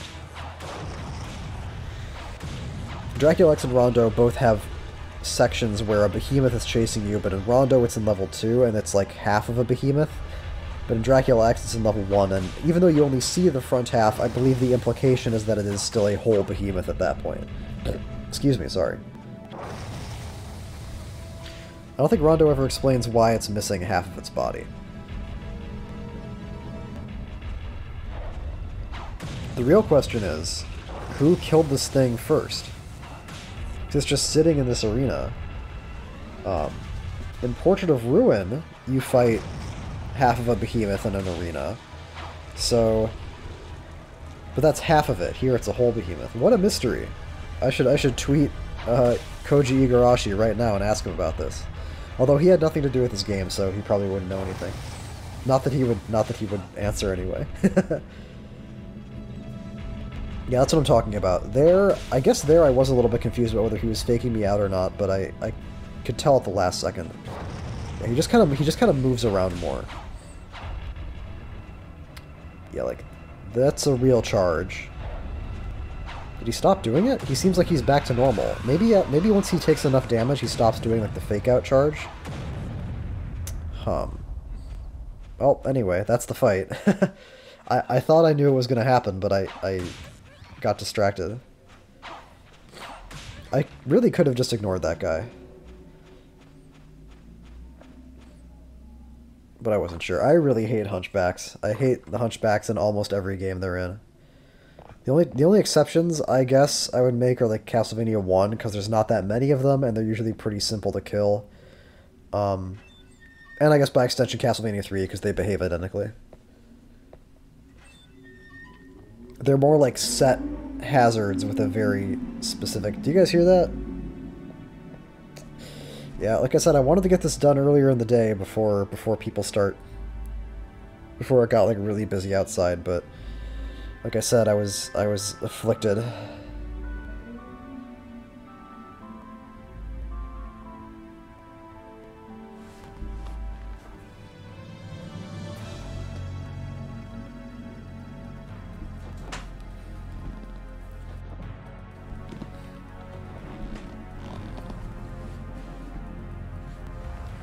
No, I was never clear about, like... Is she doing this because Death is making her do this, or is she doing this, like, to just try to get Reinhardt to kill her? I was never really clear on this. I guess it doesn't really matter. So, I've never understood the timing for that. I'm doing a little bit better here than I was before. I'm kind of dodging her sword swings. Well, not that one. I think because I wasn't expecting her to do that. I feel like she had a general pattern earlier of like Halo, Rose, sword swing, but here it seems like she's kind of just doing whatever the fuck she wants. So maybe I was wrong about there being a pattern in the first place, or maybe hard mode like disrupts the pattern or changes the pattern. Like I said at the start, I never really learned the boss fights well enough to be absolutely sure if what I was doing was like optimal or correct or not. I just never really... There's no boss rush in Castlevania 64, so I never set out to like no damage every boss. Although I've never no damaged Dracula Phase 3. I've never no damaged Camilla or Rosa, of course. I think I actually did once no damage Dracula Ultimate in the Cornell story, but that was just because I practiced that fight so many times that statistically I was bound to do that on at least one of my practice attempts.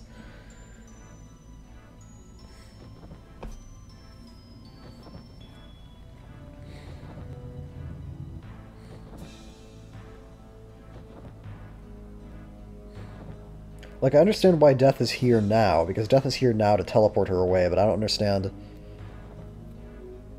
I guess he must have been... I guess maybe he was making her do it. That would make sense. But what would he threaten her with? Death? Isn't that what she wants? Whatever, it doesn't matter. It doesn't matter.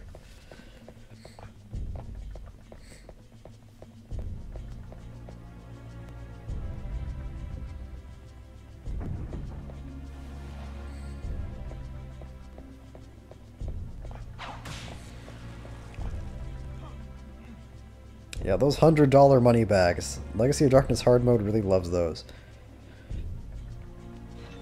I remember when I was learning hard mode, there were so many times where I'd like whip a particular torch, hoping that I'd get like a gem, or a cure ampule, or like or something, and it was just nope. It's another $100 bag of gold, and I think I'm coming up on yet another break, unfortunately. So now we get to the home stretch. We got Dual Tower, we got Execution Tower, and then it's on to the end. These Medusa heads are spawning much faster than they did in C64. I can't remember if that's a hard mode change or a Legacy of Darkness change. So the dual tower on hard mode, I probably already talked about this in my Cornell video, but I'll talk about it again. The first fight here is not too different. Actually, in fact, it's actually easier on Reinhardt because you can just chase this guy and like bully him. Because Reinhardt's whip swings, I don't know what exactly the difference is. I think it must have to do with travel time. Because Cornell, when he shoots his like projectiles, like I just said, there's travel time. So you'll shoot and then he'll just outrun them and then he won't get hit. Reinhardt just kind of whips immediately. So the dual tower, of all the tower levels, the dual tower is one that I'm most conflicted about in terms of its, like comparing it to its, oh my god, okay, I thought that was it. In terms of comparing it to its C64 version, because there are some things that I think it does better. I think I think the fights are better. But I don't like all of the extra platforming that they added, and I am really not playing this well. I think what the game wants me to do is hit him as he's attacking, because I think that's when I did more damage, and that was very lucky that that worked out, because if things had gone a little bit different there, he might have just turned and knocked me right off the platform, which is sort of the... I don't want to say gimmick, because that sounds like negative, but that's the theme of that fight. Sometimes two lizard guys spawn here. I thought it was like a hard mode thing, but I don't think I ever saw it outside of hard mode, but on hard mode sometimes there'll be a lizard guy on both of those last two platforms, which is strange. Also, you can actually stand underneath the top level spinning pole things towards the base. It's only the spikes that'll hit you, not the pole itself. So this is another place where the turrets, like, shooting faster becomes a serious problem, because it's now very difficult, unless you have the cross, to convince the game that you want to hit them.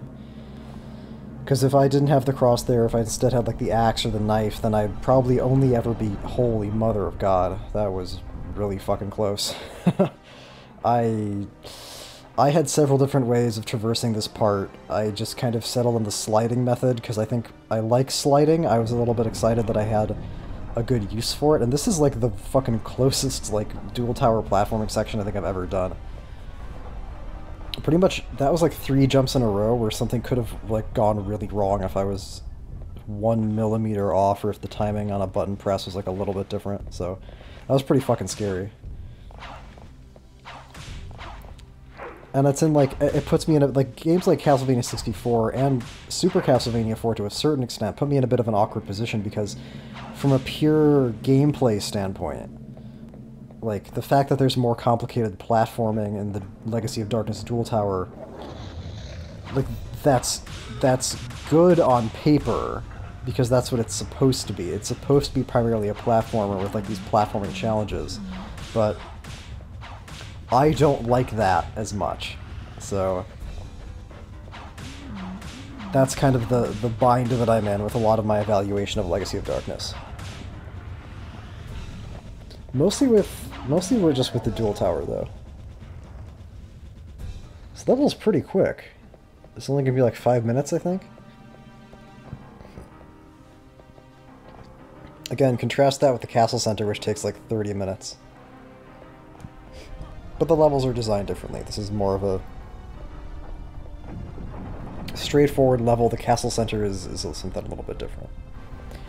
I don't really know if this is... I don't know how helpful it actually is to do this. Well, it is helpful, because I don't think I ever actually died here once I started doing that sideways camera maneuver. Because this was a serious, like, hazard point for me prior to that. Just because I had a hard time telling when exactly the spinning spike things were past the area where they could hit me. So, it is helpful. But it was the kind of thing where I could get similar results just by kind of, like, eyeballing it, until, of course, I actually sat down to record an attempt instead of just practicing, at which point I just died there over and over again. Which is like the curse of gameplay footage recording. And this is a lesson that I've learned, like, over and over and over again with these games, is you can practice these games for just hours and hours and hours, and you can think you've figured out what all the problem areas in a run are, and you can practice those problem areas, and you can like you can do all the preparation you want, but when you start sitting down and actually recording attempts, like, stuff will trip you up that you just, like, never in a million years thought would be a problem. And you suddenly find out every single way you can possibly die in the game.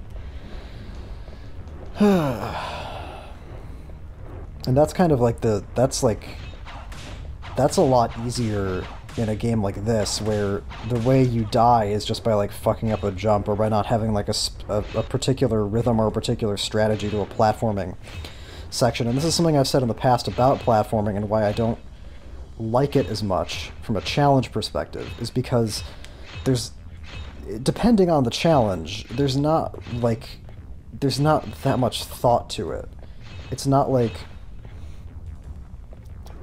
In Castlevania games, I think I've said this before, but I think it's been a long time since I've said this. In Castlevania games, speaking generally, not just the 3D ones, but the 2D ones too, you have two kinds of, like, hazards.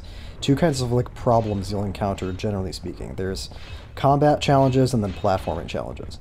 And combat challenges generally have multiple solutions, right? Where you can pick a particular sub-weapon to deal with a problem differently. You can try different strats on a boss. There might be safer strats or more aggressive strats, and the gameplay is more dynamic because you can play differently also depending on how much health you have, like how much you can afford to be aggressive, or there's just like a million different things you can do with combat in a well-designed Castlevania game, of course. With platforming, it's always like either you push the button or you don't. It's either you push the button at exactly the right time during the run-up to the jump, or you don't and you immediately die. And that's not the case in like most platforming, but there's certain platforming sections in certain 2D Castlevania games. I can think of several of them right now. The level 8 jump in Chronicles is a great example of this. The level 7 jump in... The 7B jump in Dracula's Curse is another one. And there's a jump like that in C64 in the Tower of Sorcery for Carrie. There aren't really any jumps like that in Castlevania 64. I'll give them credit for that. But what I'm saying is that a platforming challenge in general is just a test of, like, did you do exactly the correct inputs to not, like fall off of this cliff, or, like, clip this environmental hazard and, like, fall in the lava and die. And it's just very uninteresting to me. It's part of why I was surprised that my initial reaction to these games, and I would say my sustained reaction to these games, was so positive. I don't think I'm quite as glowing in my admiration of these games now that I was at the beginning. That might just be because I played them so much. I mean, this is like how many videos? This is, what, 4 different C64 runs, and then 2, 3, 5, 7 Legacy of Darkness runs that I'm going to upload, so that's like 11, and that's, of course, just the ones I recorded, not counting all the practice ones. So I did kind of play these games ad nauseum, which can have an effect. But my larger point is that despite the complaints that I have, I think the fact that like right here, like, this is a good example of what I'm talking about. Like, you wait and then you go, and then you wait and then you go, and then you wait and then you go, and it's not like there's no variation here. I mean, maybe there is. Maybe I could go instead of waiting on some of the splashes, but I don't know. And there actually is a part coming up. No, it's not here. It's going to be in a little bit. Oh, I should actually talk about something here that I don't think I got to in any of the other videos where the new tower execution has shown up. So those 2 impaled bodies there's actually an invisible bridge between them that you can run down to get to that structure in the center of the lava pit that you saw at the start of the level, and there's a meat on top of it. But the thing is that on the walk back up the invisible bridge, 2 bone-throwing skeletons spawn up there next to the impaled bodies. So now you're walking up on this invisible bridge that doesn't have any safety railings, and you have to try to deal with two skeletons throwing bones at you that could very easily just knock you off and kill you, which is not worth going for a single piece of meat. Even if it's a big meat, that is just not fucking worth it, so... I can't believe I almost got through all these commentaries without ever mentioning that. There actually is an interesting platforming thing coming up here, because it's like a timing thing, where... So, there's a platform that comes in and out of the wall up there, and I want to get to the end of these floating platforms at a point when it's out of the wall, and I learned that if I waited until that, like, third fire geyser, then I could just barely catch this, and then jumped it all across the platforms at, like, a certain pace, then I could catch it before it went back in again. Because the alternative is... And that's like a hard mode thing. The window for jumping on that thing is a lot more specific in hard mode. In normal mode, you can kind of wing it, and it just turns out fine. In hard mode, it's different. And the alternative would be, like, if I got to the end of that there, and the thing was, like, retracting back into the wall, then I would have to turn around and then jump back on the other sinking platform and wait for it to come back out again. And, like, simply the act of turning the camera 180 degrees to make another jump is, like, harrowing. So I'd have to do that, like, because I'd have to turn the camera around because I'd have to be able to see the swinging blades. So that's just like a situation you never want to be in, and it's good to practice that to get some kind of timing down to make sure you can get to the end of that platforming section safely.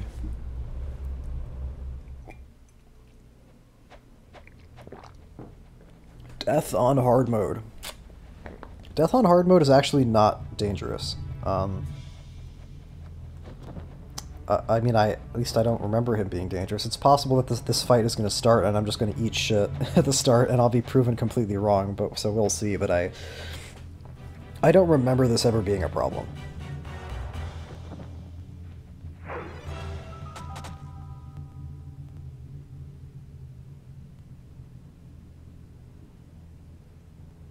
Which is good. I think I said in my very first Castlevania 64 commentary that making a boss fight in one of these games too hard would, I think, just be a bad idea. And I was proven in that when I got to Dracula Ultimate in the Cornell story, Dracula Ultimate on hard mode, which was, like, just oppressively, preposterously frustrating and difficult. But with Death, you know, the Grim Reaper fight is a very difficult fight to execute properly, conceptually, anyway, because if you go back to the very first Castlevania game, the idea behind the Grim Reaper fight in C1 is to manage the scythes coming at you, and also hit the Grim Reaper while you're dodging around the scythes or destroying the scythes. And of course, in practice, you just spam the holy water. And that also goes for Castlevania 3, Dracula's Curse. And it took a very long time for them to, like, get the death fight right. It was always either, like, too easy or cheesable, or, like, it didn't really embody the concept properly. Because the concept isn't just, like, he shoots scythes in, like, a pattern as an attack. The concept was he's summoning scythes constantly that you have to deal with. So if you take something like, excuse me, like the Super Castlevania 4 death fight, which I think is actually a good boss fight. It's doing something a little bit different. The scythes are part of an attack pattern that gets interrupted as opposed to, like, a perpetual hazard that you always have to deal with. Castlevania Chronicles, of course, is just like the C1 death fight, but without the holy water cheese, so it's really fucking hard. And that's properly done. But I actually think Chronicles, the Grim Reaper fight, is kind of too difficult. But now I'm talking about Chronicles. I'm actually taking kind of a lot of damage. These crosses aren't hitting what I expected them to. I'm surprised, actually, that I'm being so generous with my cross usages. I guess I must figure from my... Because usually I like to save the cross for the third phase of Dracula, but I think every other Castlevania 64 run I've done, with maybe a couple of exceptions, I've ended the game with, like, a lot of gems that I ended up not using. Like when I fought phase 3 Dracula on normal mode on Reinhardt, I want to say I killed him almost entirely with the whip and only used the cross, like, the very end, so I must feel more confident with making full use of all my resources. The thing that I constantly struggle with is full utilization of what resources the game makes available to me. But anyway, my point is that if the scythes that Death summons in this fight were like too good at chasing you around, then it would be really frustrating because of the limitations of the camera. In a 2D game, you don't have to worry about that. In the 2D game, you can just show the player everything you want to show them on the screen, and you don't have to worry about where the player is going to be looking. But in 3D, that's a hazard that you have to keep in mind, and I'm very glad they did that. Every single time I got to the clock tower in Legacy of Darkness, I went the wrong way. Because in C64, you jump on the thing right in front of you, and it takes you to this first platforming area. But in Legacy of Darkness, you have to go to the little outcropping that's directly to your right to get up here. So every single time I got here, I did that. And I know it's every single time, because this is the last piece of footage I recorded. Because I recorded the carry footage first, and then this second, for a multitude of reasons.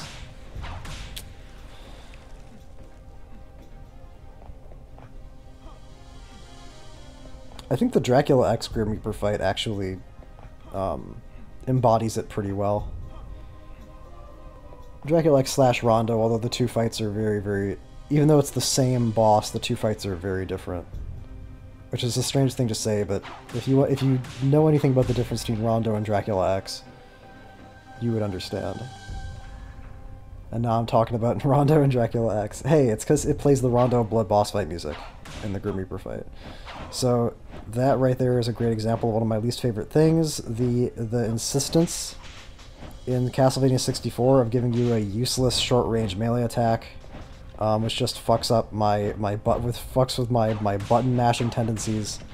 More cross usage that I think I really didn't want to, because if I meant to use the cross here, I would have walked right in and used it from the start. Here, I probably don't want to do that, but I'm doing it anyway.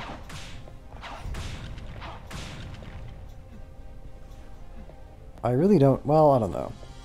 Legacy of Darkness is funny. It kind of never hurts to always get more gold to try to buy maybe one more last meat from Renan, because the third phase of Dracula is always dangerous, and you never know, you never really know what can go wrong there. Get up there, okay.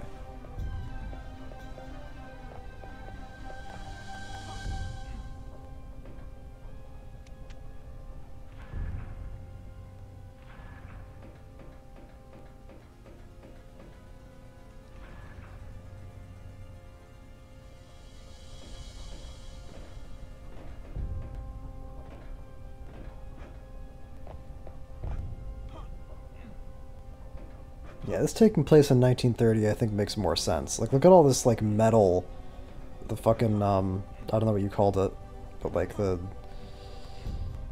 just the look of everything is much more modern and industrial. Which I wish they'd return to that aesthetic a little more in other games. Something that you really notice if you do what I did and play these games all in a row in very quick succession is that you start to notice the things that are similar between them. And you start to sort of like see the same things over and over again. And that can be good in some ways. It's inevitable to a certain degree, because that's just what a video game franchise and what a video game, what sequels are, but you really notice when things are the same, and as a consequence you also really notice when things are different.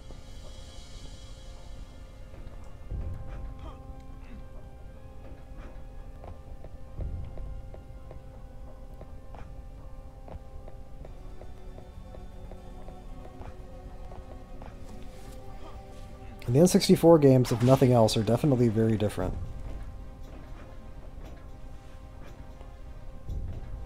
Like I think I said before at some point, the game that it actually reminds me of the most is like Aria of Sorrow, in terms of like it's something about like the tone and like the mystery element of the plot, and like you wandering around talking to all these people.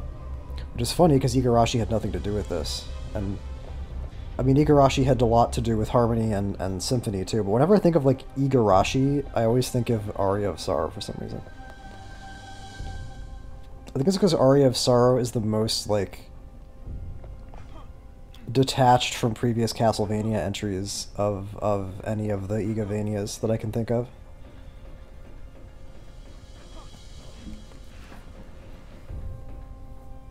And with a major departure like that, it feels like the kind of thing that somebody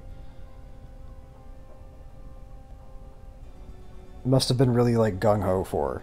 And like, and you know, I've talked a lot about Aria of Sorrow and about like Aria of Sorrow's, in fact, I talked about Aria of Sorrow for 3 hours if you want to go watch that video.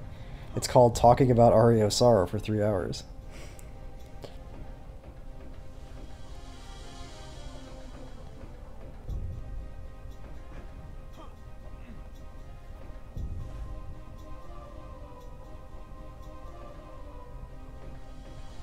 But it always felt strange.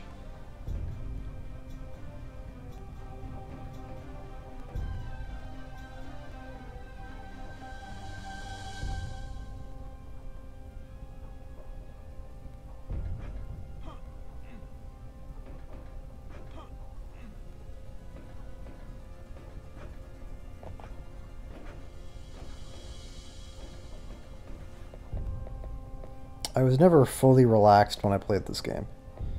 Like, when I got to the clock tower at the end of a run, I was never, like... And that's another consequence of platforming, is that you never...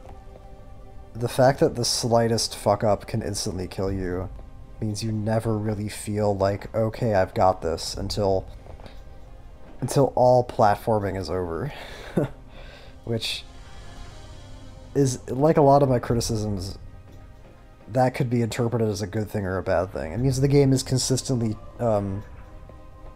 feels consistently dangerous no matter what your level of familiarity with it is, but it's not good for my blood pressure or the state of my controllers, given how much I'm sweating out of my hands during some of the platforming sections. Not so much on the clock tower, that's really more of a Tower of Sorcery thing.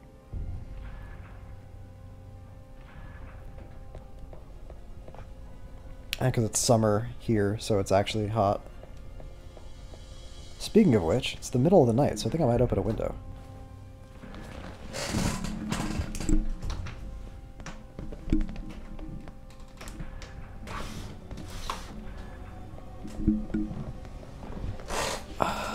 That's better. Got a nice breeze coming in now.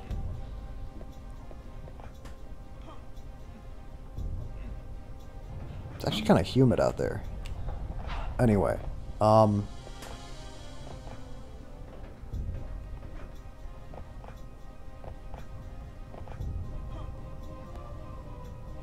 right, I was talking about, platforming? Platforming.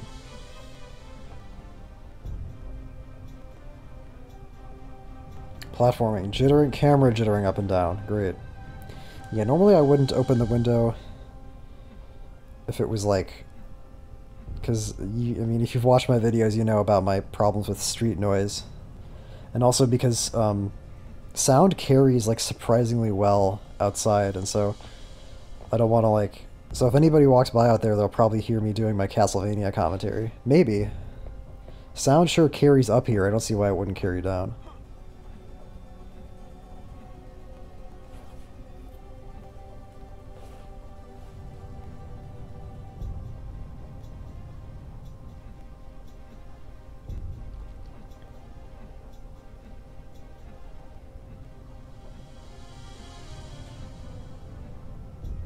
This is how I actually mostly played these games, was sitting back here late at night with the window open. It's a strange feeling to be sitting back with like a controller in my hand again. Because when I grew up, I only played console games for a very long time, but then there was like a hard shift when I was in like my early teens, I would say, and I basically just was only playing on PC. So there was about I don't know, there was a brief period of time where I went back and replayed a bunch of console games I played when I was a kid, because I had inadvertently destroyed my gaming laptop, so I couldn't get a replacement right away, so I had to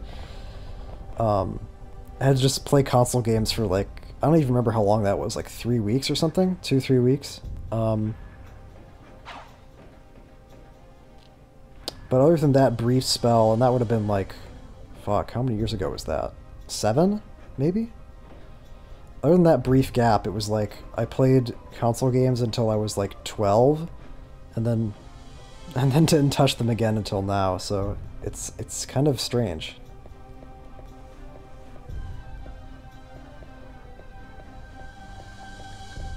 It's gonna feel really weird to have a GameCube controller in my hands again.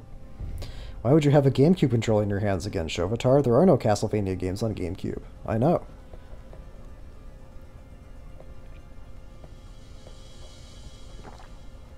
But maybe, after I'm done with Castlevania, I might play a different series.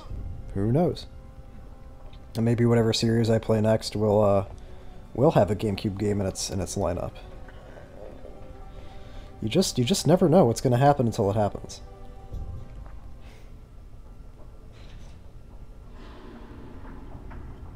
That's kind of the story of my life, actually.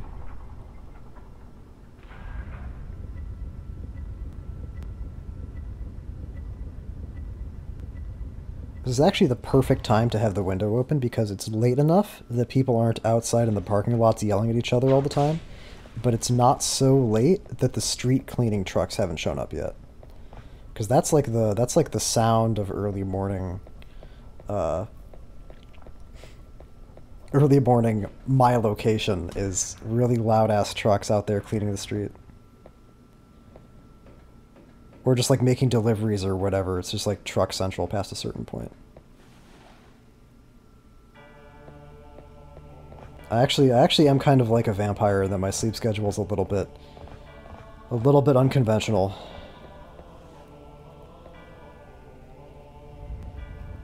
Which is why I'm awake enough to do a commentary at a point when everybody else is asleep.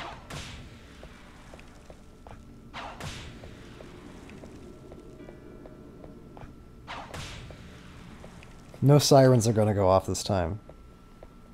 The sky's pretty clear and there's no rain, there's no thunderstorms or anything like that.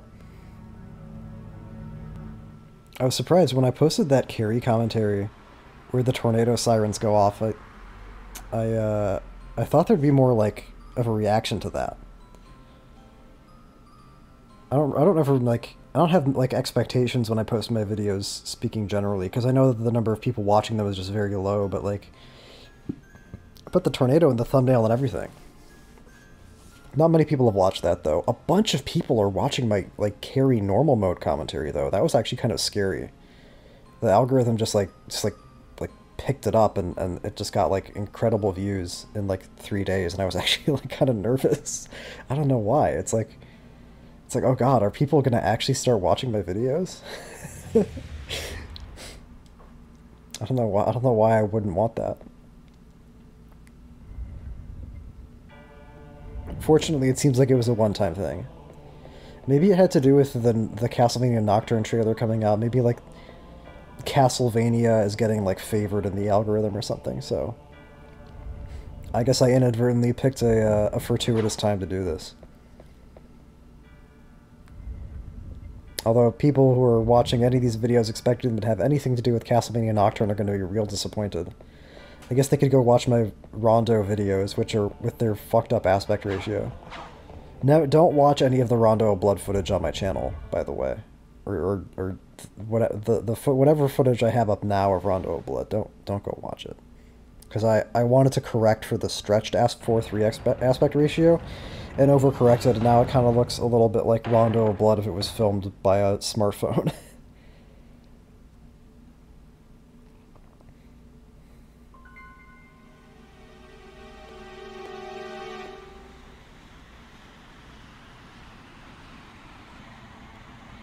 But I'm only talking about old Rondo blood footage. I guess I can just say this now. I am planning on uploading new Rondo blood footage at some point in the future, so any footage dated before this video you can ignore, but if you're watching this video far in the future and there's any newer Rondo footage, you should watch that instead.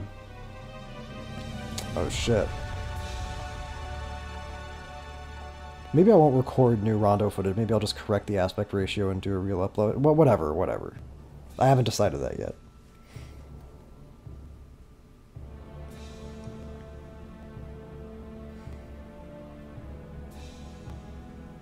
I don't sleep in a coffin, though. I have a vampire sleep schedule, but I don't sleep in a coffin. I sleep in a race car. Now, hard mode. I can't remember. I think hard mode buffs boss health. I don't think it buffs regular enemy health the way that it does in C64, but I'm pretty sure it buffs boss health. To what extent, I don't know, but I know that when I looked up... I was looking up some information about the game, and I saw the 2 different health bars listed for bosses, normal and hard, so... Not that that should make too much of a difference with Phase 1 of Dracula. Phase 1 of Dracula is the kind of fight that always either goes perfectly or goes, like, really, really badly.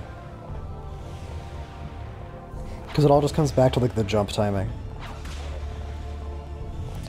Well, what it really comes down to is the game gonna show me where he actually is? Because that was the problem, that was the biggest problem I ended up having with this fight in C64, was sometimes he would, like, teleport somewhere strange, and the camera didn't really know what to do, so it would just, like, show me a wall, or show me something unhelpful instead of the vampire boss that I'm fighting and trying to kill.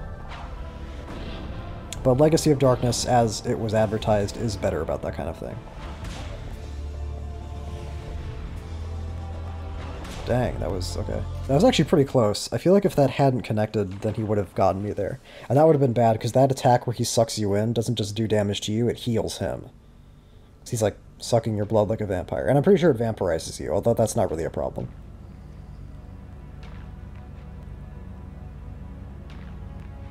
It's not a problem because the game doesn't make you use items in the middle of combat the way Lament of Innocence does. A little bit of a spoiler for my Lament of Innocence videos.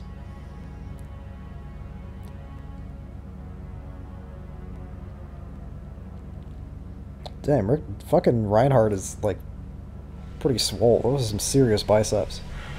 I didn't even put that together. I almost said Richter. I've called Reinhardt Richter many, many times. I don't know how often I've done it in recorded commentaries, but just, like, in my own head, I think I've done that a lot.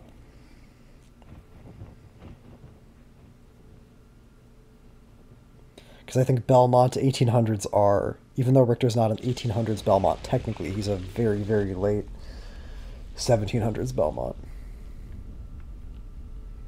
I hope people, like, I don't know. A lot of these, like, later commentaries kind of just end up being me talking about, like, whatever, but I think people like that kind of thing.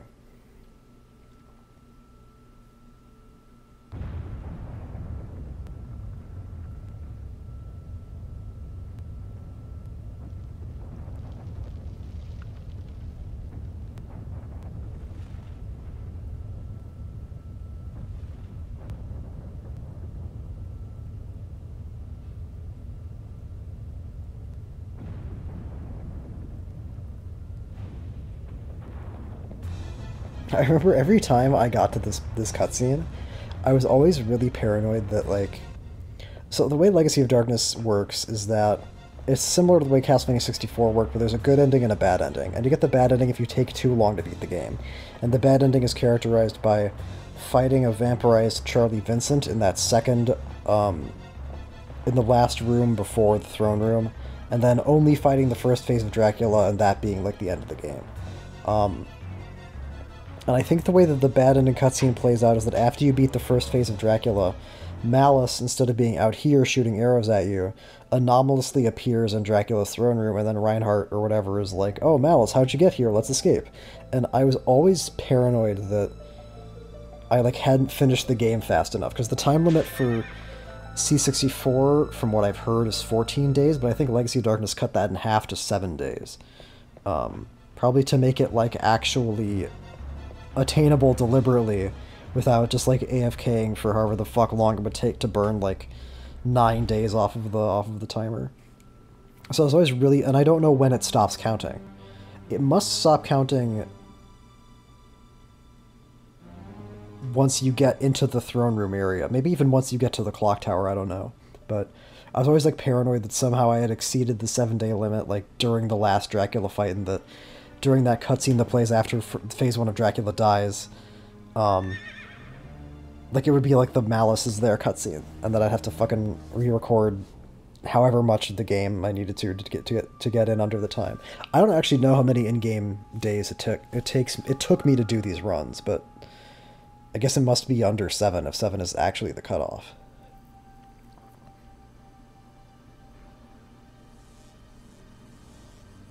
Which is weird, because it kind of feels like it should be more than 7. Because I don't know how much an in-game day is.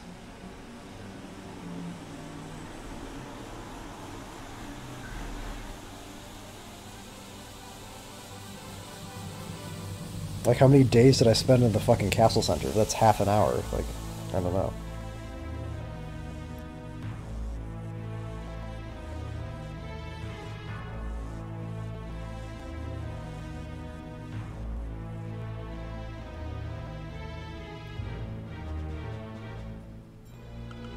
Well, let's think. If it's a minute per in-game hour, then an in-game day would be 24 minutes. So 24 times 7, 140.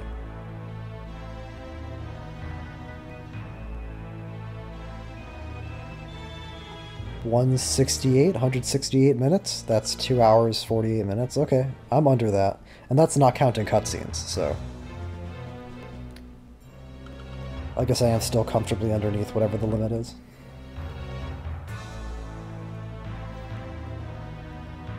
Because, like, even when I first played these games, I never got the bad ending. So I feel like you have to really get stuck to get it. That's also why I think I didn't use a sun card before the first phase of Dracula fight, even though I knew it was probably close to nighttime, because I was just really paranoid about the time limit.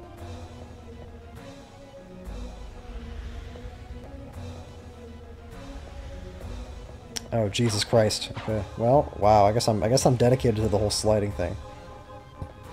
I was afraid to do this in previous runs because I was afraid I would slide off the edge, but I guess I stopped giving a fuck. What is that shit, man? That really pisses me off. It's 2 whip swings right in his fucking face, and the game's just like, nope. That is also really, really irritating.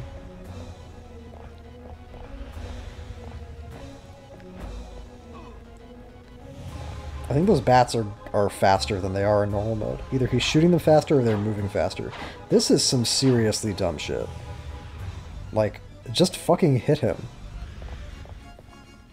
Like, they're trying to do you a favor by having him summon these destructible bats that drop meat, but, like, I have enough meat. Just, like, stop fucking with my targeting system and let me fucking hit you.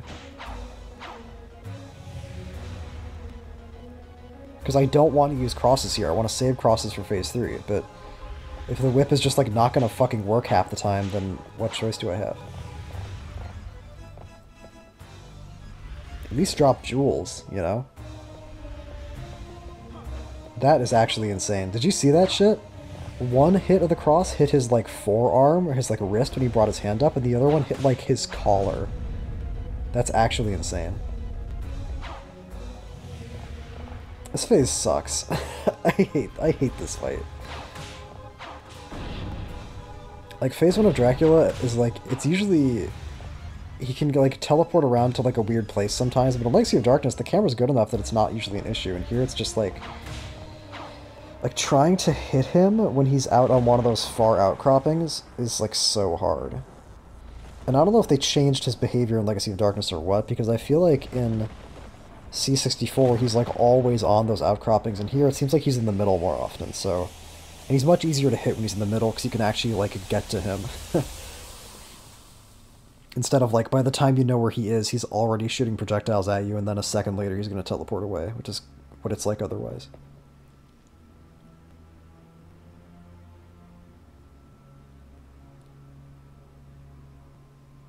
So if that was an adjustment they made, then it's an adjustment that I'm in favor of.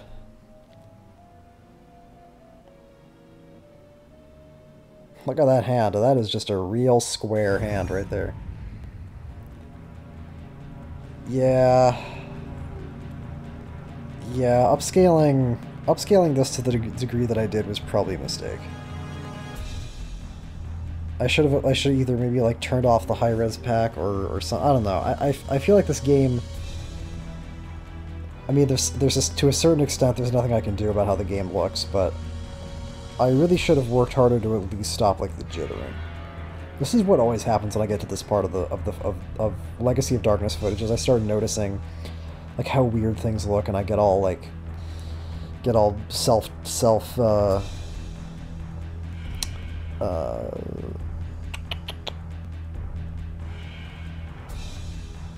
self-debasing about it, I guess I'll say.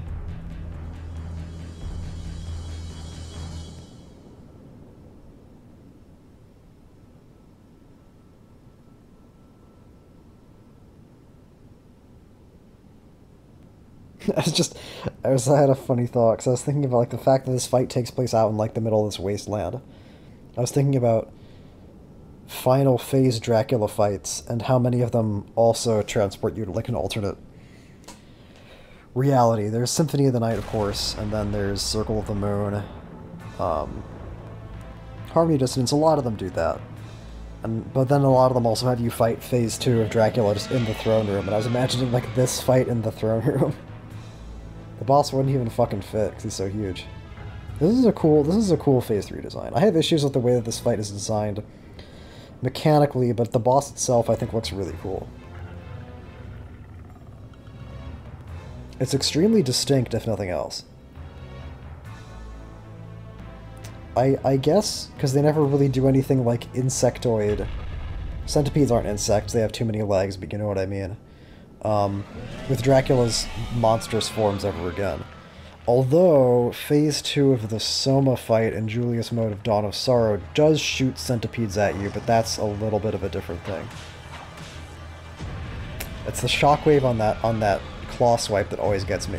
You can't just avoid the swipe itself, you have to also avoid the shockwave, and then I don't feel like I could have reacted to that turnaround any faster. I guess maybe my positioning should have been better, like, ahead of time, but I feel like I was right behind him. I whipped him once, then he turned around, and I reacted basically immediately, and he still hit me. Maybe I should have jumped instead of slided. Slud? Instead of sludding, I should have jumped, I guess.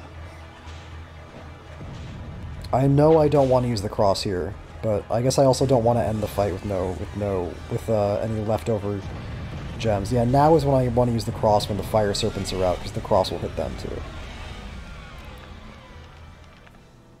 I honestly don't know what you're supposed to do in this fight after he summons the fire serpents. Because I don't understand how you're supposed to, like...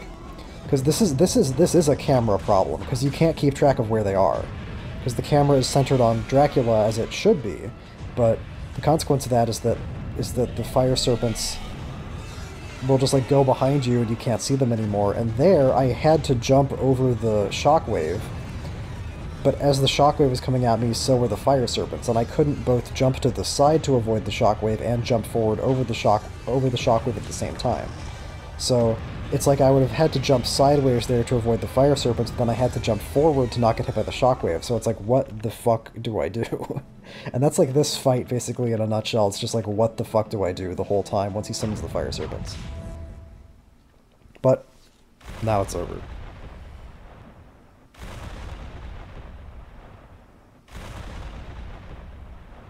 And it's still much better than it is fighting him on carry. I'd rather fight this guy on Reinhardt twice than fight him on carry once. What's that? I forgot about that looking around thing. I think that's also new.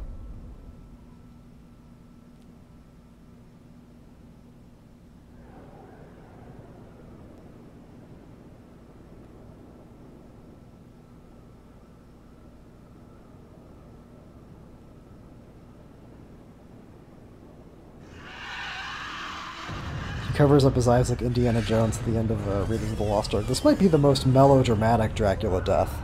I guess not counting Symphony of the Night, but it's like, I love this ending so much. I remember having an issue actually with his death animation.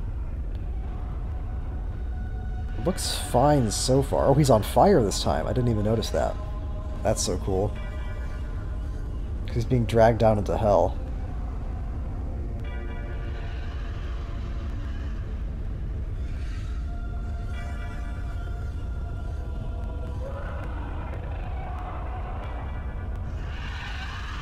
And real big praise to the sound, whatever sound engineer came up with that creepy ass fucking noise he keeps making. Yeah, that one.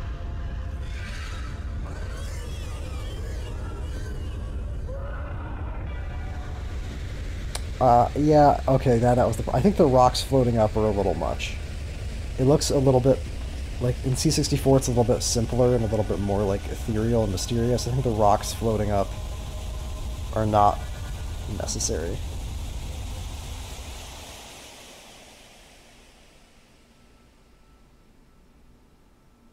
Because, like, what does that mean? Like, is it pulling rocks out of the earth to literally put him in a physical hole? No, it's a magical thing that's happening. Lightning is fine, the lines are fine. The fire is fine, it's the rocks I don't like.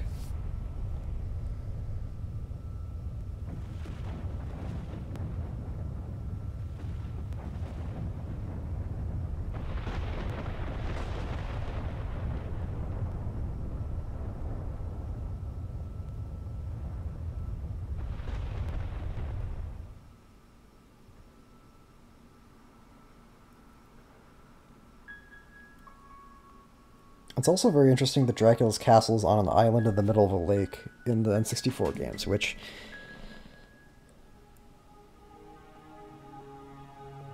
is interesting because in the previous Castlevania games, the castle's physical location, so much as it's demonstrated, so much as it's, like, revealed to the player, it's usually, like, at the end of a cliff to make it easier to see it when it collapses.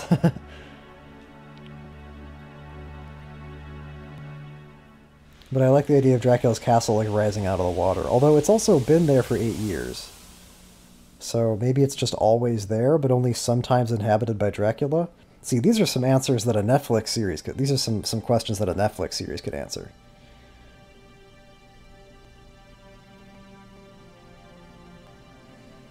I would actually respect them if they made an N64 Castlevania Netflix series. It would probably still suck, but I would respect them a little more. Not that they care what I think.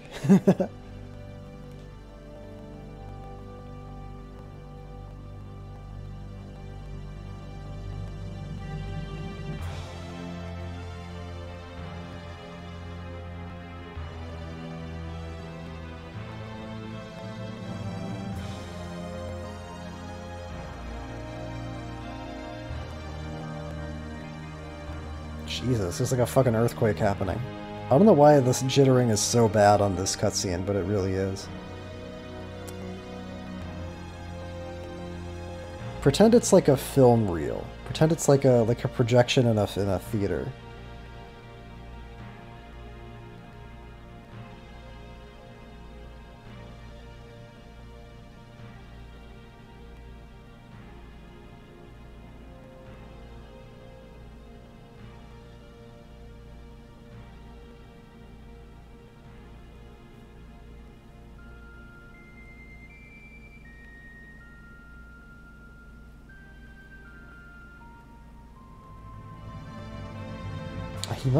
I guess he must know her family. Or he's confident she can tell him where the family is. I'm getting too hung up on the details. The point is, it's a beautiful, beautiful, heroic ending with bells playing. Embracing on a clifftop as they enjoy the dawn of a new day with Dracula back in hell where he belongs. That's the point. So, I get it. And that's only a partially collapsed castle, by the way. You could still go there if you wanted to. You're a devious devil worshipper trying to investigate Dracula's ancient abode. Anyway, it's the end of another run. Only a few more to go before I'm going to be done with these games. I can move on to the home stretch, which is going to be the PS2 games. Which I can't talk about now, of course, because I have to talk about it in the videos I make, but which I'm now working on, comfortably progressing on, is what I would say. So Reinhardt hard mode. I mean, like I've said in the past, if you're gonna do any hard mode, if you're gonna, I still think Reinhardt's the best character in this game, my favorite character in this game to play as.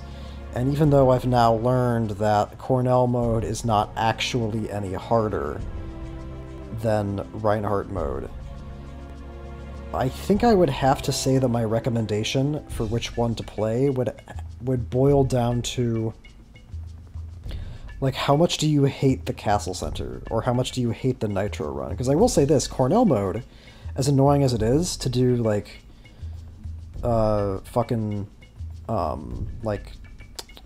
Science Tower, Dual Tower, Execution Tower, Sorcery Tower, Clock Tower into the awful Dracula fight, as annoying as that is, at least there's no Nitro run. So, it's a more balanced than I thought, now that I know that they're not actually any longer than each other. But I still think Reinhardt is snappier to play as and more responsive. And he has a hotter girlfriend, so you have to factor that in as well. But I will admit that the Castle Center is a slog. I don't think that the Art Tower and the Tower of Ruins, taken in totality, are really that much better. But it's a personal taste thing. It's all a personal taste thing. Some people probably really like playing this game as carry, although, frankly, that's hard to imagine given the realities of what level 1 is like on carry, and specifically what the level 1 boss is like on carry, which I'm gonna get to when we get to that video. So I think they kind of dropped the ball with her, but with Reinhardt and Cornell, it's kind of like either or.